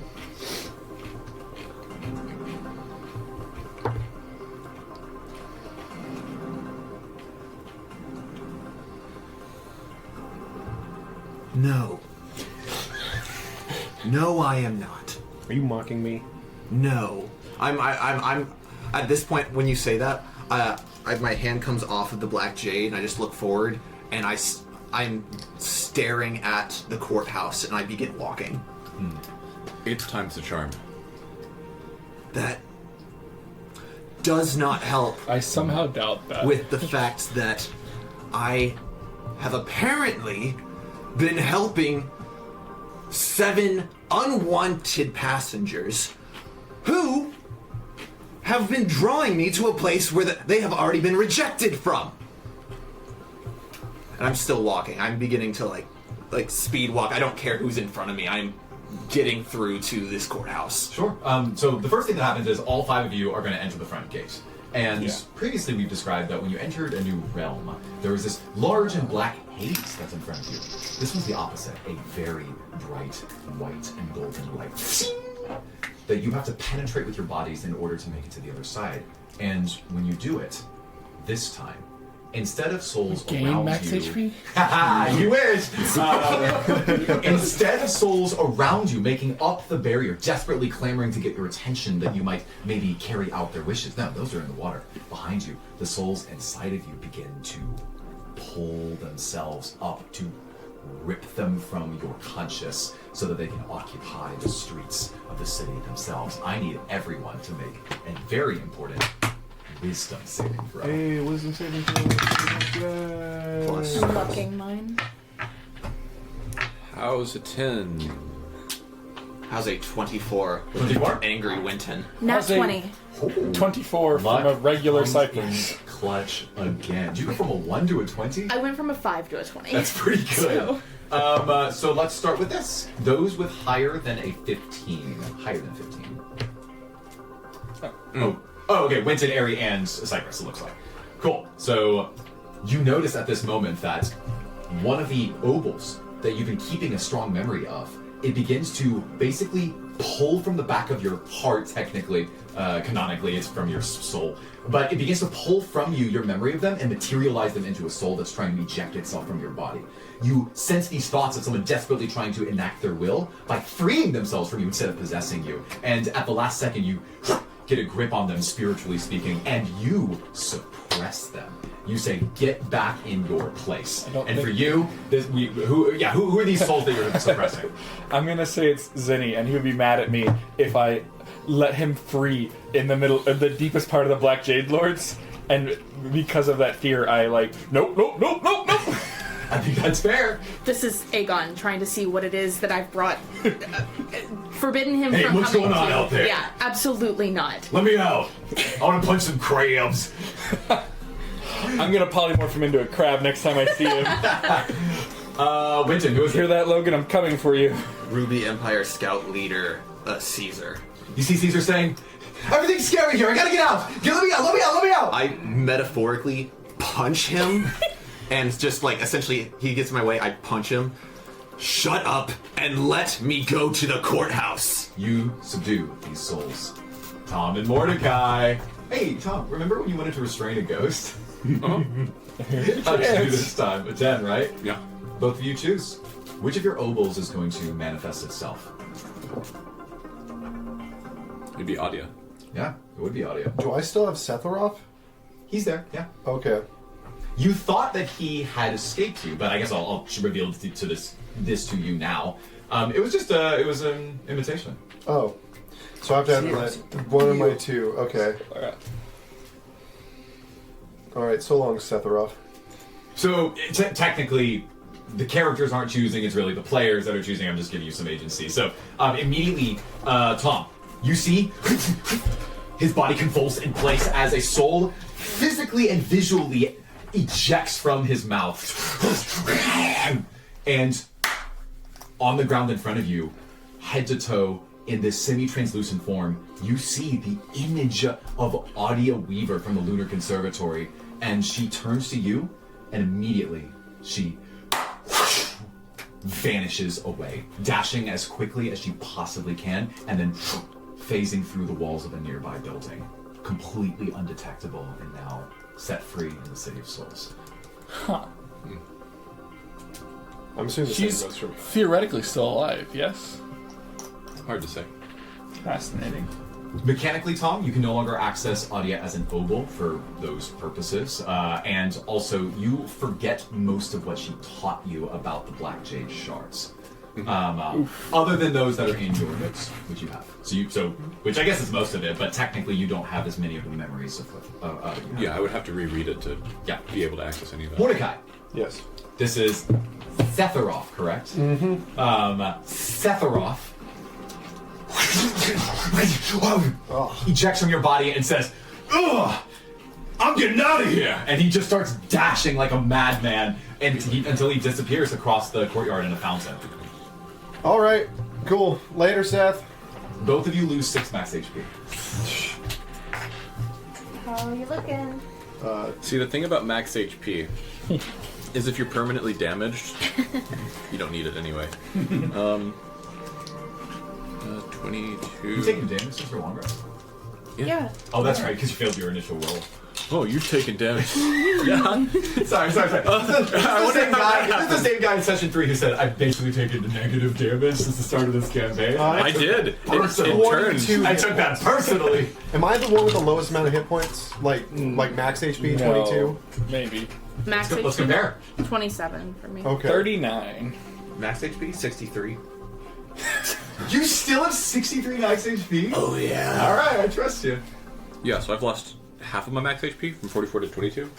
So Have you accidentally been saying reset max HP when you long rest? I've been taking down the modifier. I'm currently at +4.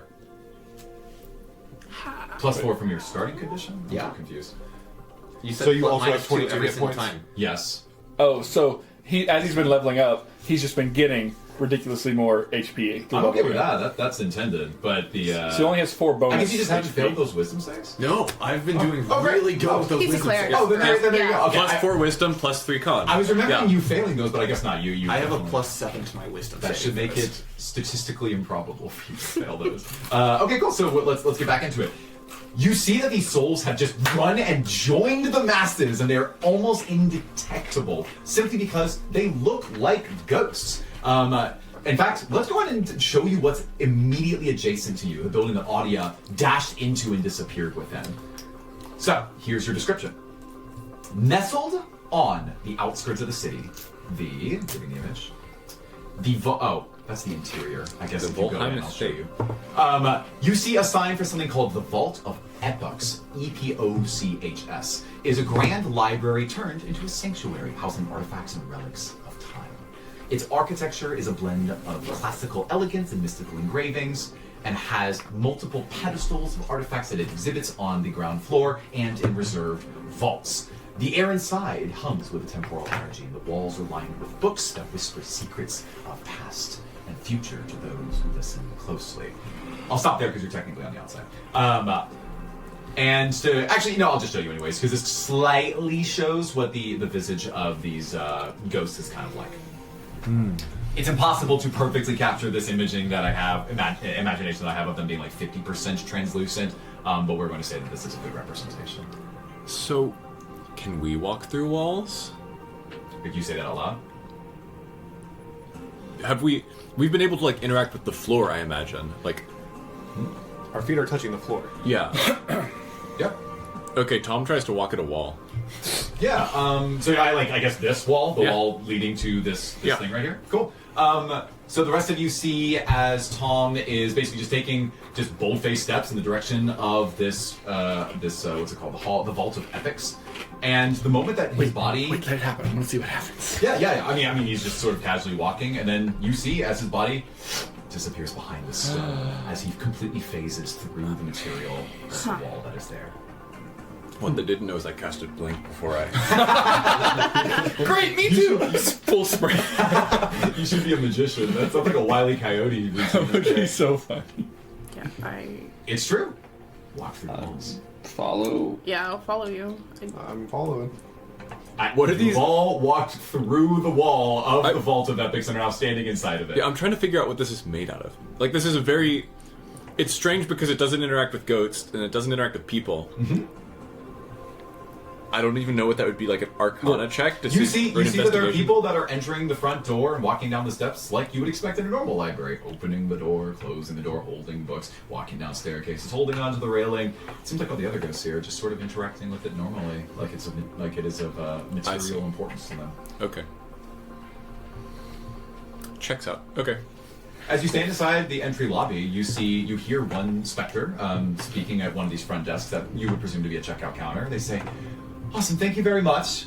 Have a good day." And then they turn around, they walk in your direction, and then they just walk directly through you and through the front door, down the steps.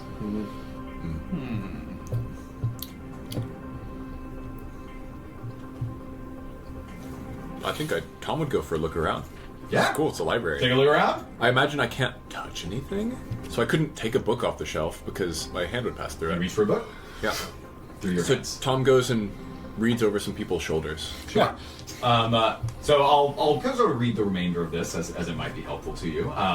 So classical elegance, mystical engravings, read this already. You see that along some of these rows of shelves that there are various sections dedicated to different deities or to different subclasses of science or of architecture and art and literature. It is a traditional library, but there's a side wing that is roughly the size of half a football field that looks like it is entirely containing of artifacts. And these magic items or artifacts are vaulted, locked behind something, but they even spin off into their own aisles. And you see across the front of it, you say, relics and shards of like importance labeled across the top.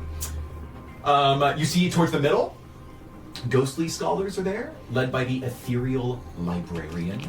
You see someone call out her name, Zephyr, as she's talking to the group. She's poring over some ancient tomes as those translucent forms flicker in the ethereal light that streams through the stained glass windows, depicting the city's history. Zephyr's assistant, whose name is Araya, can be seen carefully cataloging the vault's artifacts, her ghostly quill scratching softly against a spectral parchment. Cool. What is everyone else doing? I'm just kind of trailing behind. Yeah. One thing that might inform decisions. Has anybody reacted to us being there at all? Not to your. I mean, I guess they walked through us. Yeah. I'll say on passive perception, doesn't seem like it. Cool. Wouldn't change what I'm doing either Books way. aren't my cup of tea. Cool. 5, 4, anything else while this is happening? Because you've got some places to explore. Maybe this isn't the only place you'll stop at. It's the only place I'll stop at. So, you're reading over one of these students' books. I mean, do you go directly up to Zephyr or Aria, or are you looking in a specific wing, or what's going on? So I can see that there's wings on magic, wings of artifacts. I think the artifacts would probably be less interesting to me than to go and see what the kind of the science of magic is here. Whether this is hopelessly out of date because it's people who have died 1,000 years ago, or whether it is people making observations about the world of the dead that no living human would be able to see. It feels like a crapshoot. It could be either. So give me a luck check, and we're going to see what page their book is open to. 12. So you are looking over, I'm assuming Zephyr's shoulder or Aria. Zephyr's writing, Aria's documenting, others are reading. Are you going to go to a specific wing and then just read over one of their shoulders? Yeah, if Zephyr's writing, then yeah, I would want to look over her shoulder. That's Science the most- section. Yeah. On a 12, you see someone that has opened their book, and some of the things that they're describing right now happen to be in the realm of like how enchantment spells can affect the living and the dead. It doesn't seem extremely important. The observations there are relatively mundane. Okay, cool. And you can wait until they turn the page, and then you'll read another page, and you can wait until they turn the page, and you'll read another page, and that's what you got. Yeah, I mean, I could keep sitting here and asking you questions all day. If y'all want to do something, by all means do something. Yeah. There's no reason you can't just stay at the library. Yeah, exactly. What's everyone else doing? I don't think, because I didn't say it earlier, I don't think Winton followed everyone into the library. Okay. I think Tell me where you're at. he kept walking. Yes, as you walk forward. Oh no. Mordecai Trailing him. Yeah, Mordecai realizes this and is like, okay, we're gonna go Tom, track Winton. Winton, we gotta go. Like, y'all walked into the library, I don't think Winton even cataloged that y'all left. He is walking forward and trying to essentially interrogate the voices that have been in his head for however long. So, as you walk forward, you begin to take some steps, and then the initial entryway with the library on your right opens up into what looks like a gorgeous agora, or a marketplace. You see it labeled with a signpost, the Agora of Echoes. And it is filled with stalls that are selling exotic goods and spectral citizens. They're bartering over ephemeral wares. Yes. Do they have bananas? Why do you roll luck for me as the bananas possibly make a return? 13? There are some ghost bananas. Ghost bananas! A street festival is in full swing with ghostly performers led by the charismatic Maestro, whose nickname is the Lyric. Maestro Lyric entertaining the crowd with music and dance. In the center, a mesmerizing fountain flows with simmering ethereal water that defies gravity. It cascades upwards until it is captured by buckets that they then use to distribute amongst the people. 2 ghostly children are holding hands and dancing around the fountain. You can hear their laughter echoing through the square. A statue of the city's founder is right there, emitting soft and haunting melody that somehow elevates the spirits of all who hear it. I think this gets Winton angrier. Yeah, that sounds right. He's looking at everything, and in, like, feeling the souls that have been rejected, he's like, he says, you denied me my judgment You denied me what could have been somewhat decent until I went to the embrace of Tempest, and you had me ferry you after you were damned? Roll a d8. 5. Roll a wisdom save. 23. You immediately see, in the back of your mind, Bosco raises his voice and begins to grab your soul by the throat, metaphorically speaking, and says, "All right, I'm done with you. I'm out of here." And he begins to climb up you, sacrificing the other souls that are underneath him like a ladder to get up to the top of your soul, your spirit, and you are able to push him down for the last second before he escapes from your necklace. No, you don't, damned one! Ugh! I hate this guy. When do we get a new host? You don't get a new host. And that's it. That's all you hear from him at the moment. The rest of you hear him say this. You would clearly notice that nobody around you can perceive of your words or your actions. You are walking forward. Yeah, Winton, as he's like looking at all this beauty, at everything here that's like for the souls that are waiting, every step he takes, he is getting angrier. Yeah. I think so. He is not, because he's seeing what has been denied to him after he has died. He's worse off than everyone else because everyone else has been touched by death, but he's dead and should have been here. Winton, like, it's obvious. I see that you're upset, but we cannot just charge headfirst into something we do not know. I need answers now. I understand that, Winton. I stand in front of him. I understand. But we do not have a plan. We are already on thin ice as it is with all the Black Jade crap we have going on with us right now. You need to rein it in a little bit, and you need to focus. I understand. Are you still walking while this happens? I think Mordecai just said he got in my way. I think I've literally like come up. I'm standing like nose to nose with him right now. I don't think you understand. I'm more focused than I have ever been. And right now, I'm going to adhere to our deal. I'm not going to upset anyone. I'm not going to upset a Black Jade Lord. I'm going to get answers from the souls that denied me my rest.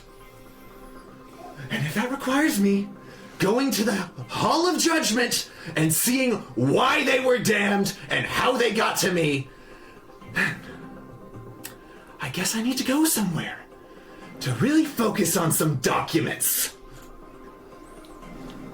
Okay. Seems like you're walking forward. I essentially, I don't want to push you. I walk around you. Well, that's more of a plan than we have. Okay, Winton. Wait, what's her name mentioned like a vault where he keeps all his records? Are we gonna Maybe break we into can a find vault? that. If only there was The like vault a vault of of epochs epics. that we just Yeah. passed. I feel like That Winton's not thinking about. Winton. We just passed by a vault. Something that might have the answers we need. I don't think going and talking directly to the people in charge, knowing your situation, are going to help right now. Can you please take a step back and we try and strategize on how to get better answers that doesn't involve going directly to the man who could take you down in like 2 seconds? At least arm yourself with knowledge before you go. Could be like the Volheim Estate. We could find a loophole. I think that causes me to stop for a second. And I actually do. Can I do opposing charisma check? Right? Yeah, absolutely. My charisma's low. opposing Christmas check with a bard. I guess saving throw. Is this a charisma? So what do I roll? I just Persuasion. rolled a 10 for charisma. Okay, well I got a +9 to this. So don't crit fail. Yeah, and I did last time on persuasion. That which was legendary. It was amazing. So let's see. Yeah, you're not beating a 23, my guy. Yeah, I stop after the Volheim Estate, and I don't say a thing. I, like, full army, I put a foot forward, and I spin around, and I start marching back the way I came. And as soon as I get to the building, I go through the front door. I don't think I saw you all pass through it, so I tried pushing the front door open. Your hands, and you just stumble forward into the front. And then, as loud as I can, I guess y'all are still with me? Yes. Yeah. Who has records of trials here? You look around the room, and no one seems to be responding to you. All right. Now, pause. Where is everyone at this exact moment in time? The front door of the Vault of Epochs. Agreed. I'm behind him. Behind him. Behind him. The science wing. And the science wing. All of you in this moment, right after Winton has just exclaimed that he's looking for these records, and right when Tom is beginning to read that next page on, oh look, this is what Power Word killed us to someone who's already dead. What does it do? We'll get back to that in a moment. You hear screaming in the streets. Ah! Ah! No, no, no, no, no! And suddenly, the bright lights above you blacken like a total eclipse.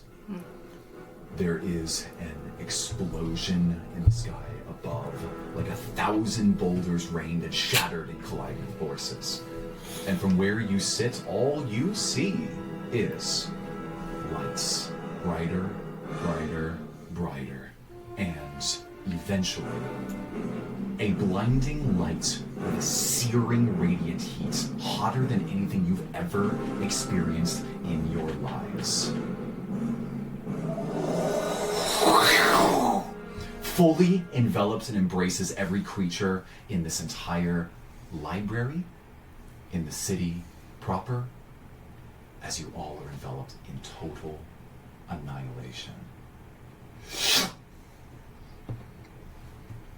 Your souls drift in a void.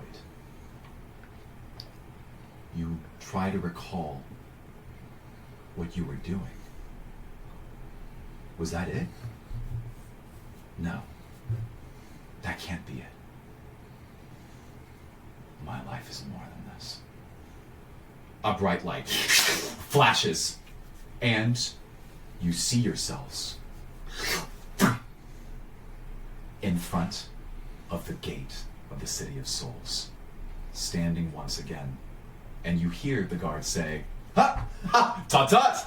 Welcome to the City of Souls." And I know Ben is smiling a big ol' nasty grin. As you are welcomed into this gorgeous city. I'll put an image on the screen for you. You see this beautiful Athenian Greek architecture that is a mixture of New York and the Parthenon. A 1 mile radius between you and the center of the city. People are just living normal lives, going to and from, dancing, playing games, bartering in the streets for a festival of goods. And it looks like that great hall is just in front of you. And a ball of light in the sky. Do we remember? Is he Outer Wilding this? Do we No. remember? He's a It's- Legend of Zelda. No, it's not that either. I forgot what the game's called. The short answer is you do remember everything. Great. Okay. He's Groundhog Day-ing us. No, well, kind of. Because it's... What is the game called, Nathan? I couldn't possibly tell what you're asking. Okay. Is it? I'll remember it Outer eventually. Wilds? No, it's more obscure. It's a game that's set in like an ancient Greek/Roman setting. The Souls. Where you Remember what happened? you get Groundhog's Day and you have to figure out what's going on. So are you like gonna convene with your necklace to see what's going on? Yeah, essentially, just grab it at this point. I'm still upset, but now I'm I don't know what's going on. Yeah, go ahead and make that roll again. We'll just give you a chance. It'll have to be pretty high. Plus 26. 26 is pretty high. Immediately, you're able to specifically dial into Vasca because he was the one that made the most recent play. And he looks up at you and he says, "All right, I'm sorry. I panicked, okay? You were going to do something stupid that was going to get us all condemned again, and I needed to stop you." You did this? What do you mean? Did you not just see what happened as you were vying for control to leave the Jade? No, I don't see what happens around you. You're saying that this is tied to something in the City of Souls. That just happened, right? I'm considering a bright light just enveloped me, and now I'm back at the front gate, and everything seems to have been like what it was 5 minutes ago. What? I want to. You hear as a bunch of voices start to speak up. You got deported.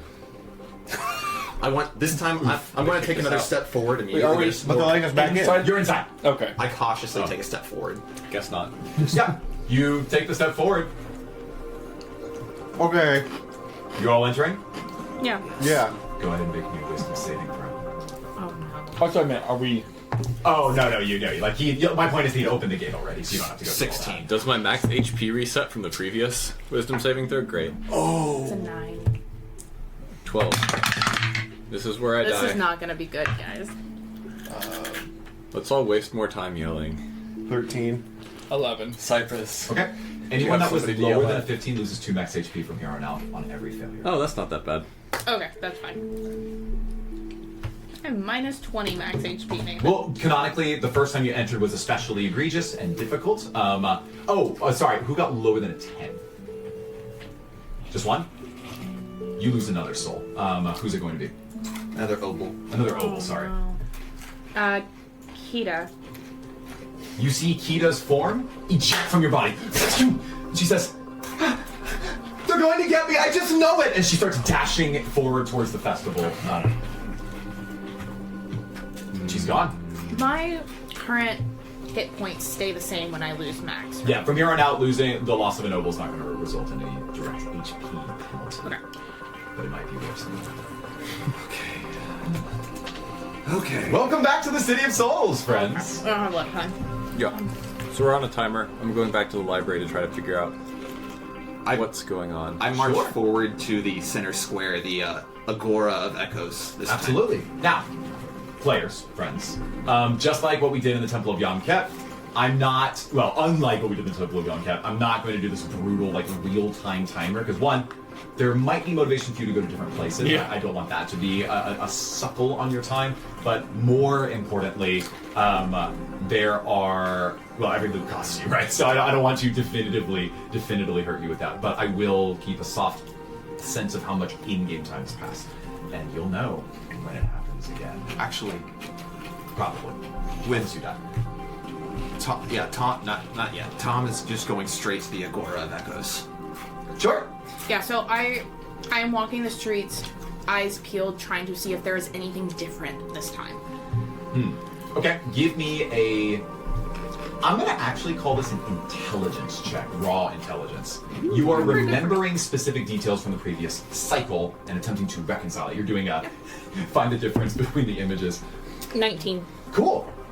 You are very confident that literally nothing has changed. Okay. You might even remember a detail like, oh, that's the exact moment that this person opens the front door to the library, and they're holding, it looks like, 2 books. That looks like the one that I saw last time. Okay. Cool. Okay. All right. I hate that. So, I might recommend the players have their notepads ready for this part of the journey. Signed, yours truly. Mordecai. okay, I was just gonna say. So, astute observation.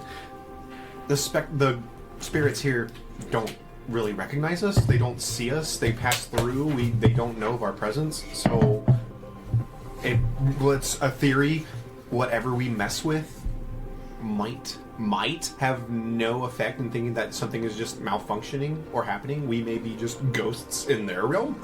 I want to. Are we able to miss anything, or do we just space right through it? Well, I'd say we need to try and do something big before, if that thing happens again. Can I rob some bananas? No, Cypress, that's not what I was thinking. When I get to the vault, to the Agora of Echoes, Yes. can I point at the fountain in the middle and cast Toll the Dead? Sure. Yeah, so magic fires from your fingers, and you hear this bong noise that reverberates through the air, and the moment that you do that, you see that everyone else continues their party like nothing happened. So they can't even hear whatever noise Right. you make. Open the vault. Why? We can walk through the walls of the vault. Well, he just hardcore tried to do it and banged his head in the front door. No. No, I was saying his arms like face through it, and he stumbled because he I tried to he was, open the doors, leaning but into it it. was too easy I read to that open wrong. the doors. Oh, then let's just go straight into the vault. I've been in the vault this whole time. Why do we need the vault? What record are we looking for? Yeah, so I'm looking over the shoulder of Zephyr, trying to figure out what she's writing down, what was happening at the moment that this I guess. Are all of catastrophe y'all in the occurred. vault? Yeah. No, we haven't entered it. I think we're planning that now, but we need to make a conscious decision right now because So she is not writing a book, but she's instead writing a letter. Sorry. She says, you see at the top what she's already written so far, and then I will, in real time, as she's writing everything else, it says, to the Council of Arbiters, we're very pleased to note that the most recent artifact that you've been able to secure within our vault has been sustained and sealed successfully using as many of our arcane locks as possible. One of the things that we would like to ask for permission for in the ongoing future is to conduct a few experiments on it, but with it the full permission of the Council in Allstead. In the future, we would like to exhibit these to the greater public, but we would understand if in the meanwhile we want to keep things under wraps since we do not entirely know the scale or scope of the power of the Shard of Chronomancy. Yours truly, Zephyr. I think we should get into the vault. I guess I'm just look. Winton is both angry and panicked right now. He's sticking in the hall in the Agora of Echoes and is looking around to see what happens. Like he's looking. Sure. So yeah. So here are a few things that you might know. Actually, roll me perception because there's a lot going on at once. Do you let us know what the letter 16. said? Can you message us? Sure. 16. Great. Y'all are heading towards the vault, yeah? We haven't walked in yet. Yeah, I mean, I'll let you know next time I see you. Message doesn't work through solid objects. I think it's line of sight. It works if you... So, yes. Winton, you see that there are some people dancing, there's some people speaking, there's a lot of voices that are going on. Everyone's either competing for a particular sale, or they're just laughing, or they're singing, and in the middle of this large statue that sort of emanates this humming sound to it. With the 16, I'll say that it does kind of seem like it is a focal point of energy. It almost reflects or reverberates the sounds of everyone who speaks around it, as though you were like in one of those sound chairs with a cone behind you to capture noise. You hear sort of the echoes of people's voices about a half second removed come from the statue again, like it is repeating them back. Okay. Anyone else? Tom walks towards the artifact side of the vault, tries to look for the Shard of Chronomancy to see if it was already installed there or if it may be somewhere else. Yeah, let's do an easy investigate check to make sense of the categorization system of your entire library. Sure. 17. Cool. You can find it within a minute. As you're going down the halls, you say, and then you can just like walk casually through a shelf because you don't need to actually walk around it. And you say, it's going to be in the top tier secured vault, which has this large ornate brass and copper plating on it and a large twisting knob like you'd expect from a heist movie. Mm-hmm. I try to walk through the door of the high secured vault. Yeah. Oh, yeah. Oh, look, you're just walking through it. Look at you. Oh, no. Cool. And reality begins to descend into chaos. Okay, cool. Good. Okay, yeah, you casually walk through it. Great. On the other side, you see 2 rows of 4 artifacts that are each inlaid on pedestals, and they are not labeled. Okay. Does any of them look like a black jade shard? Give me a perception check. 7? 7. Perception. Yeah, that one. So, from where you stand with these containers that you're not able to actually interact with, trying to look into these boxes and figure out what is actually contained inside of them, it's hard to tell. You can't see it. Or at least you can't see it well enough to be confident. With an investigate check, which you can give that roll right now. 7? Great. Your understanding of a chronomancy shard of some kind doesn't align with what you're seeing here, but you have no idea. I mean, is it like a gemstone to be sure? Maybe it's just mechanical and they call it this. It would be hard to say. Yeah. What is everyone else doing? I don't know. I'm kind of I imagine lost. I'm coming back to the library, letting them know that nothing is different this time around. Going where? The Agora of Echoes. Sure, I'll go with Winton. There's a musician named Lyric playing on the side. Okay. I don't know if that's... I think I realized that I can't really have any kind of effect to that, but I'll go with you. I'm gonna find a random wall and cast poison spray at it. Okay. Just to see what happens. Yeah, so you see that the poison spray emits from your hands, I believe, and then just phases through it, and then it lands on the ground and then dematerializes, like it was being despawned. Interesting. Great. Wait. So we're going there, One right? All right. experience So for we're killing in the the wall. theater where all this is happening.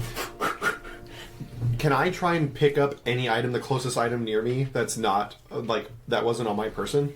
What are you grabbing? I don't know. Like what's In around the me? festival? Yeah, I'm with him. We're at the festival. Sure, So. let's do like a D20. Oh, okay, cool. There's like what looks like just the shavings of a wood carpenter's toolkit, and they're reselling them for crafting purposes. Okay, I walk up and I'm saying I try to pick up the wood shavings. Like just pick up a pile. Yep. They're floating. Yeah. No, your hand goes right through it.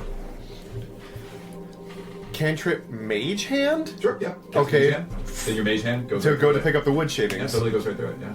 Okay, so alright, I just wanted to check and see one Yeah, like I'm it's good just to test the water. yeah. Try your other hand. Maybe it's like left handle. What? It probably won't work. Yeah, thanks. Meanwhile, Zephyr's writing in her notebook, we did discover this fascinating thing about left hands from material dwellers. I guess Winton, slowly looking around, seeing no big flash of light, no creature, begins to continue walking towards the Yeah. hall. Okay. You make it past the Agora and you find yourself in this beautifully manicured garden, which the signpost reads the Whispering Wildwood. You see that it's grown into this lush, untamed expanse of spectral flora. Bioluminescent flowers and mushrooms cast this eerie glow, while whispering willows. Oh my goodness, I have artwork and I haven't been showing it.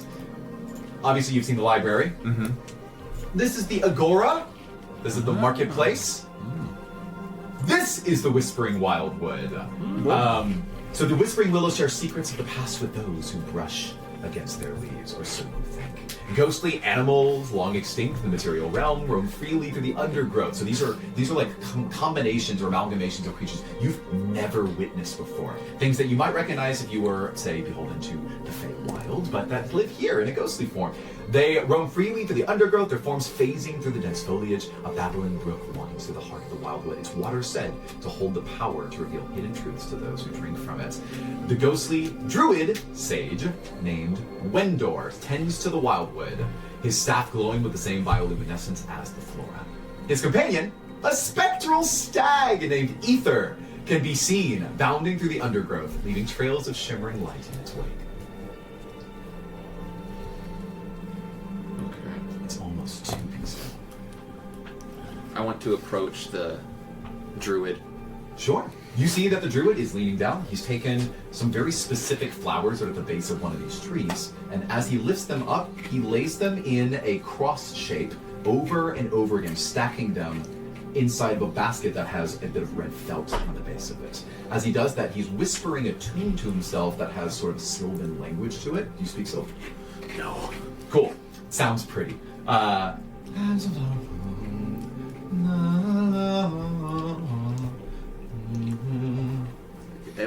squat down in front of him and wave my hand in front of his face. He says, "Oh, that's a good one." Are these spirits dead or undead? Who and how are you asking? The DM. So, are you just like doing like an Arcana check? You're just gonna like, what's the gist? I mean, sure. Give it a shot. Okay. Arcana. +3. Hey, what do we got? That's a 15. You're pretty confident they are dead, and you're certain they're dead. You're pretty confident they're not undead. Okay. They Okay. might just be regular dead things. But they're not corpses. Correct. So I don't know if... You know what? Worth a shot. I guess speak with dead? Sure. Yeah. And to this person we're talking about, what was their name? I just got druid. What was the name? Wendor. And Yeah. Lendor? Wendor. Wendor. Yeah. Wendor? Wendor. Okay, so now this is Trey talking to DM. So speak with dead. It's 5 questions. Are you limiting me to the 5 questions rule here, or like can we kind of like expand it to where I could talk to like them like I'm having a conversation? You might just have to try. Okay, cool. Okay, so I cast Speak with Dead, And I'm prioritizing Windor. You Okay. see he's singing to himself, his elf-like ears flickering as he's pulling these herbs. And I from his go- belt. Is Windor your name? Huh? What? Who is that? Hello? He can hear you? He can hear me.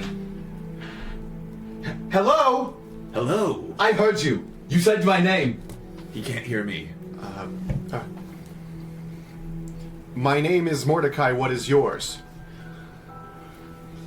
He said you said his name. It's Windor. I have to form it in a question. I don't know what you want, spirits, but my name is Wendor. They call me the sage of these gardens. Spirit? He's the spirit. What? What? He called us he called you a spirit. Hello? I am a spirit. You What see do these you shirts? identify as? What? What do you mean? I'm a humble druid, an elf who tends to the forest here to keep the city in the best condition. Do you think you're alive, live? No. Or...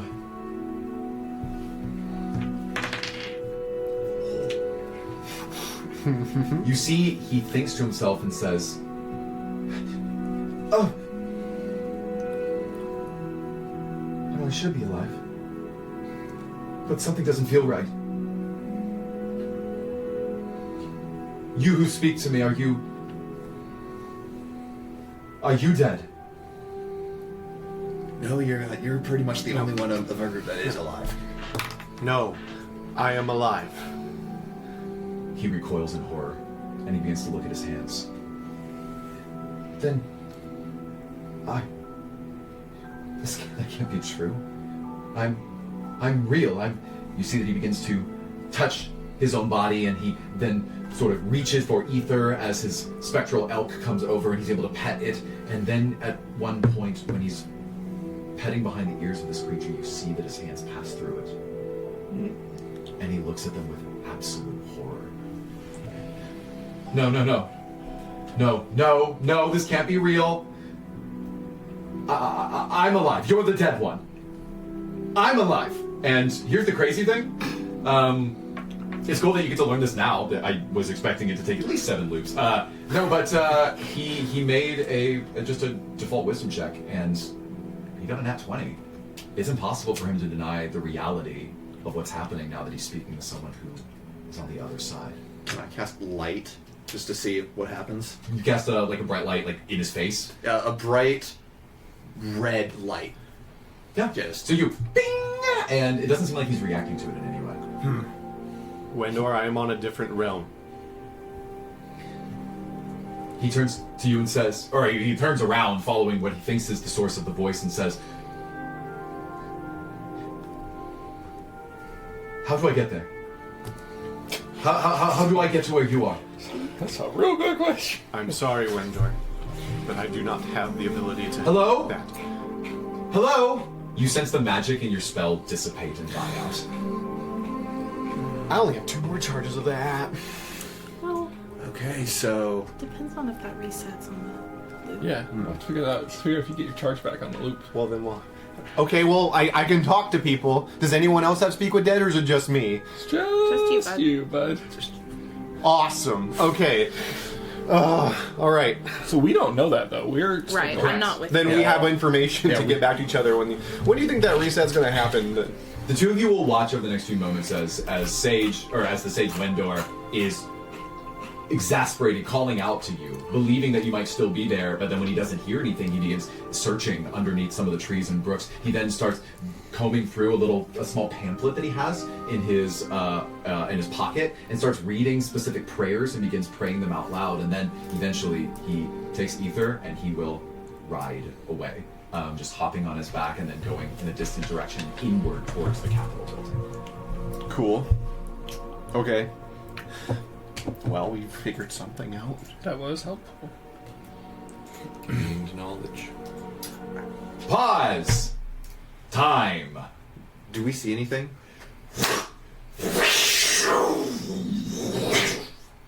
As This time you are outdoors, giving you a little bit more insight into what happens as...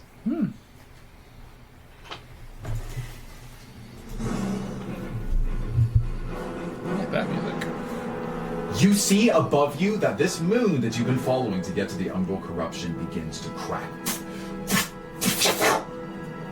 And black magic begins to pour through it, like it's showering down lights of necrotic energy upon everyone. Then the entire structure begins to descend. First slowly, almost imperceptibly so, but then faster, accelerating, and you see the streaks of fire behind it as it is hitting effectively the atmosphere, descending downward past the waterfall that you recently descended, now into the city proper, and it is just hundreds of feet away from colliding and destroying the entire city in one fell swoop. Rubble descending from the sky, fire, necrotic energy, and then you see a bright burst of light shoot from the center of the core Capitol building, and then it combs like a fanning motion, swiveling around and capturing the entire city in some form of bright light magic. As this giant Leviathan structure collides with the city, causing infinite destruction to everything inside of it. You see this light overtake you. You feel the tremendous pain of this radiant energy wash over you. And lost in a void, swimming like the other souls, and then right in front of the front gate. You said this is a wisdom saving throw? Wisdom saving throw. 15. Finally! 18! Something more than 15 on these freaking wisdom saving throws. Sorry, I needed that. You might have needed that. 17. Yep. 16. 23. Looks like you all pass. Woo! As you enter, this is the roll as you entered the gate. I guess you could just leave if you want. Oh wait, no, you can't. So Okay, gonna start so real swimming quick, I look at Tom. That's why you don't antagonize the moon! He was inside. He didn't see. Never mind. We're all three of y'all inside the... I was at the Oh, yeah. library, probably. I can talk at them. So, update. There's a thing called the Shard of Chronomancy, which I assume is what we're looking for. It may be on the restricted area of the vault. I wasn't able to find it if it is. The people here think they're I'll alive. go help you look. I can talk to them. The people here think they're alive. Winton, Okay. you have the pocket we- watch of true time. Find out exactly how long each loop is. I pulled that sucker out of my pocket! Yes! Ender's throwaway gag item he gave you. Winston, wait, did you see what I saw? Was there a defense against it? Something came out of the central building and it blocks the moon crashing down. Do you think that's because someone became aware? Did he get his spell slot back? You feel that your bodies are beginning to shimmer, but that your spell slots have returned. Okay. Cool. Okay. So in that case, Okay. you could do your meme several times. Yeah, well, I'm going to have to. So, one of the things, do we want to do this as table talk? Do we want to do this in character, or do we want to Let's go go to do lyric. things first? I'll I'll do it as it Let's becomes even get the relevant. word out to a bigger audience. If you want to. I have one that's Right. less Oh, break Wait, things. what did you just say? Okay. I'm coming with you to help you Because look. what? That sounds good. Yeah, I'll show you. I don't know what else to do, so Yeah, tell me so if I can somebody be more I think useful. should just beeline. It, to the yeah, it capital. won't break things. It looks like Still don't whatever's roll on the happening, TV though, probably. as long as you don't die, because we don't know what happens I there. have pulled out the pocket watch. We have like 2 minutes, and if we get in trouble and they say, Yeah. "Oh no, you shouldn't do," yeah, it just resets. So somebody should head towards the very middle of the thing. Yeah. Sounds like something's going on there. Do you want? We should run to the middle. We should see. You're the, the you're the festival? sprinter. Yes, No, not to the festival. That's we should true. see what happened at the building. you I'll- and I'll- Cypress. I'll help Cypress, you you're good at investigate. looking for things. Yeah. So yeah, Or come with perceive. me the beam to- of light yeah. shot You're up. good at It's- perceiving, you're good at... But if you're not we good go at back investigating. and we don't I'm talk good to at the one charisma. and the defense doesn't happen, then we know that we have to like try to convince a lot of them. Where are y'all going? We're going. I'll follow Winston. Where are you going? I guess we're going. I'll follow your idea. We'll go to the Agora of Echoes to talk to. Great. I'm Lyric, running lyric. towards the capital then. Mordecai, what's the level of speak with Deb? Level 3. Great, thanks. Go ahead, keep going. Oh, no. I'm sprinting towards the capital. We're sprinting towards Lyric. Great. Yeah. So I guess towards the vault. Sprinting towards the vault. Yeah. let's start with Vault Fiends. Yeah. Yes. So I need a pee. You get to the. yeah, I know where the vault is, Yep. but I don't know. Yeah, So this takes you 0 minutes. You in, over, there it is, through that wall. Okay, both of you are in there. you see that there are 8 artifacts in place. There's a row above and a row below, each with 4. With your 7 perception last time, you couldn't really gauge which of these might be it, if at all. May I perceive? Yeah, go ahead. Actually, Well, so tell me what you're looking for might affect what I tell you. well, so we're looking for the shard of The shard of chronomancy. Chronomancy, which you don't know what it looks like. So I'm looking for anything that would be that I would describe as a shard, not necessarily for black jade, but something I buy that. shard Yeah, shaped. give it a shot. And I'm going to guide myself. So I guess I never described this, but every one of these is in a locked container, basically. Okay. They're sealed underneath it, and it kind of glows with a magical energy you would think would protect the users from abusing it. 16, 20 plus 7. 27? Yeah. Great. So when you're looking at all of these, you're trying to see basically through the cracks of the structures of these contained boxes. They're not like fully opaque shut chests. They're more like I think of like puzzle boxes. And on the right side, second from the right, on the bottom, it looks like that particular crate has what must be something of a shard's orientation or shape to it. I'm pretty confident in this. It's that one. Cool. So I'll stake it up. I'll watch it and see if anything happens at the end of the day. Well, Because I don't have anything. Let's look into it now. What do you mean look into We've it? got... let's pick it up, move it around. Yep, go for it. Yeah. So Yeah. you reach your hand into this container where it exists, right? Is there like an opening in the box to slip my hand through, or am I pick up the box? There's no opening. It, like I said, I can- imagine it's about this big, about what's that, like 10 inches across, and for a cube, Yeah. and that it is entirely contained inside of it. And there are some latches and fixtures, but you can tell that it's an arcane lock. I'm going to try to phase my hand through. I assume it does. Yeah, I give me just- charisma save. What? Maybe I should have touched it. 11. Okay. Your hand is banished. How does that... You don't have access to it anymore. You can't do anything with your hand. You when it's have locked. access to your hands. Cool. I have a problem. Cool. You see that he reveals that his arm is completely detached at the wrist. You can see that it's essentially entirely translucent, not like bleeding and fleshy underneath. That's probably fine. I'll try it.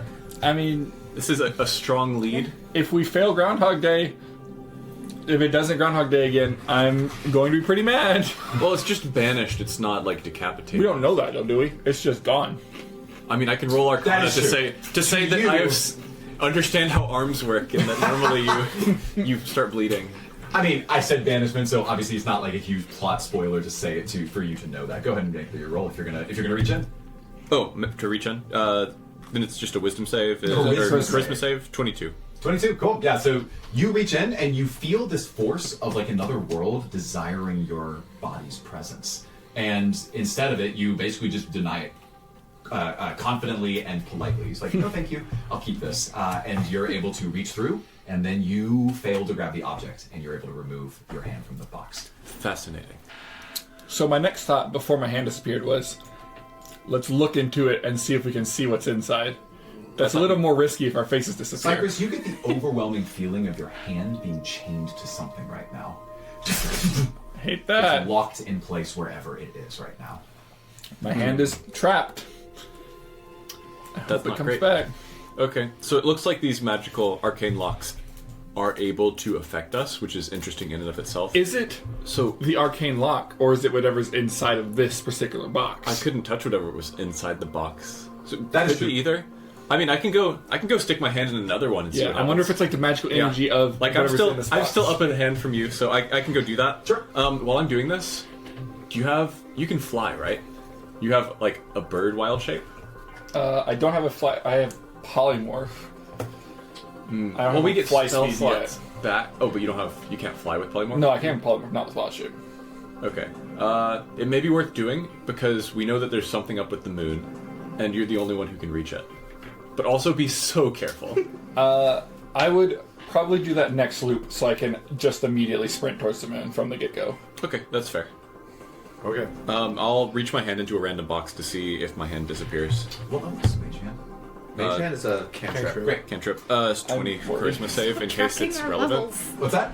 I rolled a 20 charisma save. Do I get the charisma save? Yeah, so you put your hand inside another box, and you feel very similarly that another plane of existence is requesting your hand's presence. And you say, no thank you. And you instead reach through and grab nothing again. Great. Making progress. Okay. This is how science is done. I'm not saying this is not a bad Sacrifice our hands. I'm going to say that's the end of your time. Let's finish everyone else. Okay. So we run to the. I have Dispel Magic. We have. We're going to go to Lyric. Okay, so I cast Speak with Dead with Lyric. Okay, that's a level 3 spell? Yes. Cool. So you see that there's this bard. He is a halfling. You can tell based on he's shorter. You can tell because he is That's all you half. need. He's half of a ling, and he's got a long feather cap in one hand over his head, and he's just playing what looks like a little stringed like a mandolin as he's singing. There are people that are dancing in the square in front of him. Okay. Dun, dun, dun. Lyric. And if they had Lyric. What? Lyric. Tell him we're the ghosts of his ancestors or something. What? Well, I think I've been drinking too much. No, you have not been. Sorry, ignore that. Lyric. This is not you. This is no. I am a bard of the mystic realm. Roll persuasion for me. Persuasion? Yeah. Or deception. Hold on. Is Shadowfell part of the mystic realm? That's why I'm making a persuasion. He's technically An 11? 11. Great. You see him sort of just like. He sort of like ticks, cocks his shoulder in his head, he frowns and then shakes his hat. You can see the feather burrowing in the breeze, all to you, spectral. And he says, okay, now where was I? Lyric, you're not alive. Now there was You're not alive, Lyric. Soul and Lyric. He never had. Oh my God. I grab Mordecai and I sprint. We need to go back to Windor real quick. Okay, go back to Windor. Okay, you see that Windar is kneeling beside a tree. He's taking these strange herbs and he's placing them in a crisscross pattern inside of a basket with a red felt blanket. Cast it again. Well, all right, hold on. So Windor, can you hear me? This is just checking to see if something has changed since last time. I need to know if Speak with Dead is for one target or if it's just like status. I think it's for I one. think the way it works is you recast it, but it doesn't cost you spell slots. Blah blah blah blah blah. You can until the spell. Wait, you grant it to a corpse of your choice within range. The corpse must have a mouth and can't be undead. Very good. Gained knowledge. Until the spell ends, you can ask the corpse up to 5 questions. The corpse knows only what it knew. Yep. The spell doesn't return the creature's soul to his body. Yep. Only its animating spirit. Does that mean that these are corpses? No, but it has a body. It's just like Okay. So what's spectral body. what's the rule? It looks like you have to cast it again. Okay, fine. I don't care. All right. Shh. Okay. Windor, do you remember me? What? Who is there? Oh, come on.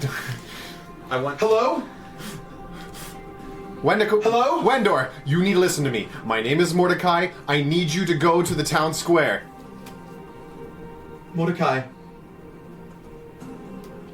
No. You're a spirit. You must be dead. Windor, you are dead. He thinks to himself and he recoils in horror. You see that he says, no, that can't be true. He reaches for Ether, starts to pet him, and his hand passes through the back of his neck as he is terrified by what he sees. I know what you're saying is strange, but I need you to know that everything is fine. How do I get to where you are? Go to the town square and find Lyric, the maestro. Lyric? Why do I need Lyric? Because he can help us. I honestly don't think you need roll persuasion. He's like, okay, I'll do that immediately. And he gathers his things and starts dashing towards So we follow him. Before that, as a bonus action, can I cast spiritual weapon and try to have it chop down a tree just to see? Because the description is you create a floating spectral weapon. We're about to have Mordecai the talking axe flying around. Yeah, so as he's running away in the other direction, you conjure, what does it look like again? Oh my gosh! In this case, it is Make it something hilarious. It's literally a. No, it's gonna be scary. It's a double-headed axe made out of essentially souls that look like they're talking. Oh. Okay. Great. That's why I call it a spectral axe. It's actually physical, but it looks pretty Cool. So you come to this spectral weapon, And I have it try to chop through a tree Yeah. in frustration, You trying to see reach- if anything works. reach back, take a big swing, and crack! You remove it, and there's a huge gash inside of the tree. Winton, the spectral weapon works. I run with it. Let's go talk to people.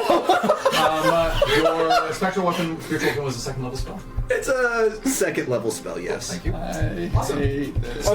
So We're following Wendor. There's a floating magic. So I am going to narrate to you that as you begin running with this axe in your hand, you do see people react to the visage of this weapon. As they are looking on, you see them go, What is that? And someone says, hurry, get the kids away! And they're literally panicked. You see chaos break out in the Agora as you're running in with this spectral weapon in one hand, as these like heads, I guess, that are on it are speaking. So we go to the town square. Now there's a floating magical So axe. Lyric looks up as he's singing, his eyes open. He sees this weapon running in, and It's in front of his face. It's in front of his face, and it goes, Lyric. no, he's going to see you before you get there. He starts dashing off in the direction of downtown. No, Lyric, get back here. He's running. What from about you. Windor? He's following Lyric. Wendor, tell everyone they're not alive, just like you. An axe is so funny. Spirit, save me! I don't know what to do. Wendor, tell them that they are not alive, just like you. You're all dead. Father, help me! That's it. As we go through, I don't. Gaining knowledge. Not sure what we're learning, but we're learning. We're learning a lot. I guess that's So all. you have a train that is Lyric running downtown, Wendor behind them, Mordecai behind that, and then Winton with the spectral axe with heads on it, facing all of them. And from an outsider's perspective, all you would see is just two running beings, and then way behind them, an axe floating behind them, chasing them down. What a roller coaster of emotions this latter half of this episode. You will continue to run. You will dash as your feet through the babbling brook of the whispering wildwood. And as soon as you step on foot, there's this gorgeous promenade of street lanterns that stretches with a bunch of various artisans' guilds and workshops on either side, preparing for and creating certain stuff. Oh, sorry. You don't have much more time to look at it because right now, yes, Ari, give me your stuff. Oh, that's right. I haven't had you go yet, right? Yeah. They've been over there. Right. Yeah. So because it is Ari's turn. Yeah. So I'm just full sprinting towards the capital, towards where they described this light came from. Okay. So with full sprinting and doing none of these other shenanigans, I'll describe the promenade to you. You see that it's this wide, sweeping boulevard lined with intricate wrought iron lampposts that cast a soft ethereal glow. They are adorned with delicate shining crystals that sway in the phantom breeze, filling the air with this gentle melodic tinkling.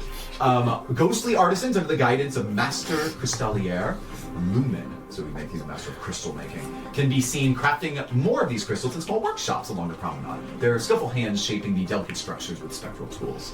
Lumen's apprentice, Spark, darts between the workshops, his form leaving trails of glittering light as he delivers materials and messages. The light from the light post pulses softly, almost as if it is in rhythm with the heartbeat of the city itself.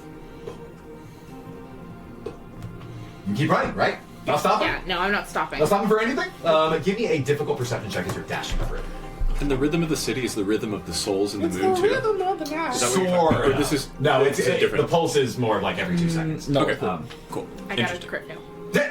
You're running through, and you're like, the like wind is in your hair, and you're like, I can't. Thankfully, no one can see me now. As you make it to the other side of the promenade, you get all the way to the Founder's Fountain. So you see, in the heart of this grand plaza, right in front of the Nexus of Judgment, is a fountain, a magnificent structure of shimmering spectral stone. The fountain depicts the city's founders, led by the wise matriarch Seren, S-E-R-E-N, in a circle. Their hands are outstretched and linked in a gesture of unity. From their hands, jets of glowing ethereal water back towards the center, forming a mesmerizing display of light and liquid. The water's glow pulses and shifts in color. And you see some strange reflections in the base of it as you are very quickly running by it. Do I see my reflection in the base of it? Do you stop and take a gander? No. Cool. Well, you run by, and then you see some other stuff, and then some other stuff, and then some other stuff, and then you are at the front steps of the Nexus of Judgment. You see that there are 4 tall stone statues of these spiritual guardians that must have guarded the city a long time ago. Statues erected in their honor. They hold mighty spears, 2 of them on the ends with these large flails, but together all holding a shield, a vaulted shield in one of their hands. They have these tall sort of rectangular plated helmets, like you might expect, like a Russian troop or the Queen's Guard to wear, and underneath their armor, they've got some sorry, you're still running really fast. And when you get to the front steps, you notice that it changes from traditional stone to finely inlaid marble, and then marble with gold as you make it to the base of this entrance. The front door is fully closed. These 30 feet tall, ornate red wooden doors. I'm gonna shut run through it. with knockers. You're gonna run through it? I am. You collide with the front. Good to know. And you take Oh no. 3 bludgeoning damage. Door damage. Remember when you were knocked unconscious by a door? I do remember I that. remember. Oh, good time. Did that happen? That It sure sure did. did. I rolled a nat 20 on my determination and then failed something, and then it knocked me Full unconscious when I sprint to hit the it. door. She literally just sprinted into a door and knocked herself unconscious. It was It fantastic. was amazing. All right. Yep. You bonk. Great. Did anybody seem to notice that? I shrugged. I'm gonna try to push the door open. Sure. Yeah. Give me an athletics check.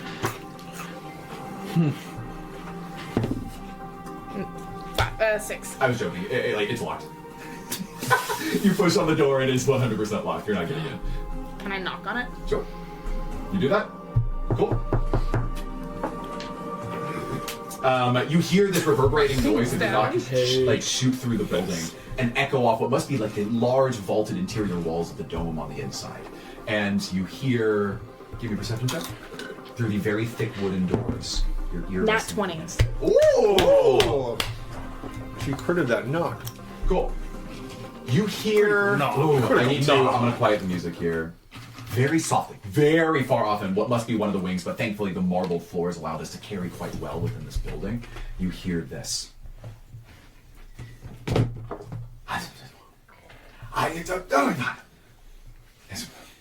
Then the voices start moving in your direction. You hear very softly footsteps as your ear is against the door. And you hear a more of a feminine voice say, "Should I tell the people now?" And you hear the male voice says, "No, I can deal with it myself." And then they get a little bit closer to you and the voices are even louder. And you hear her say, "How much more time?" And he says, "I don't have time for this at all. It might be seconds." And you see or hear the dashed footsteps of this creature running off to one of the left sides of the building from where you're standing. You hear footsteps of what must be going up a tall staircase. And then, roughly 20 seconds later,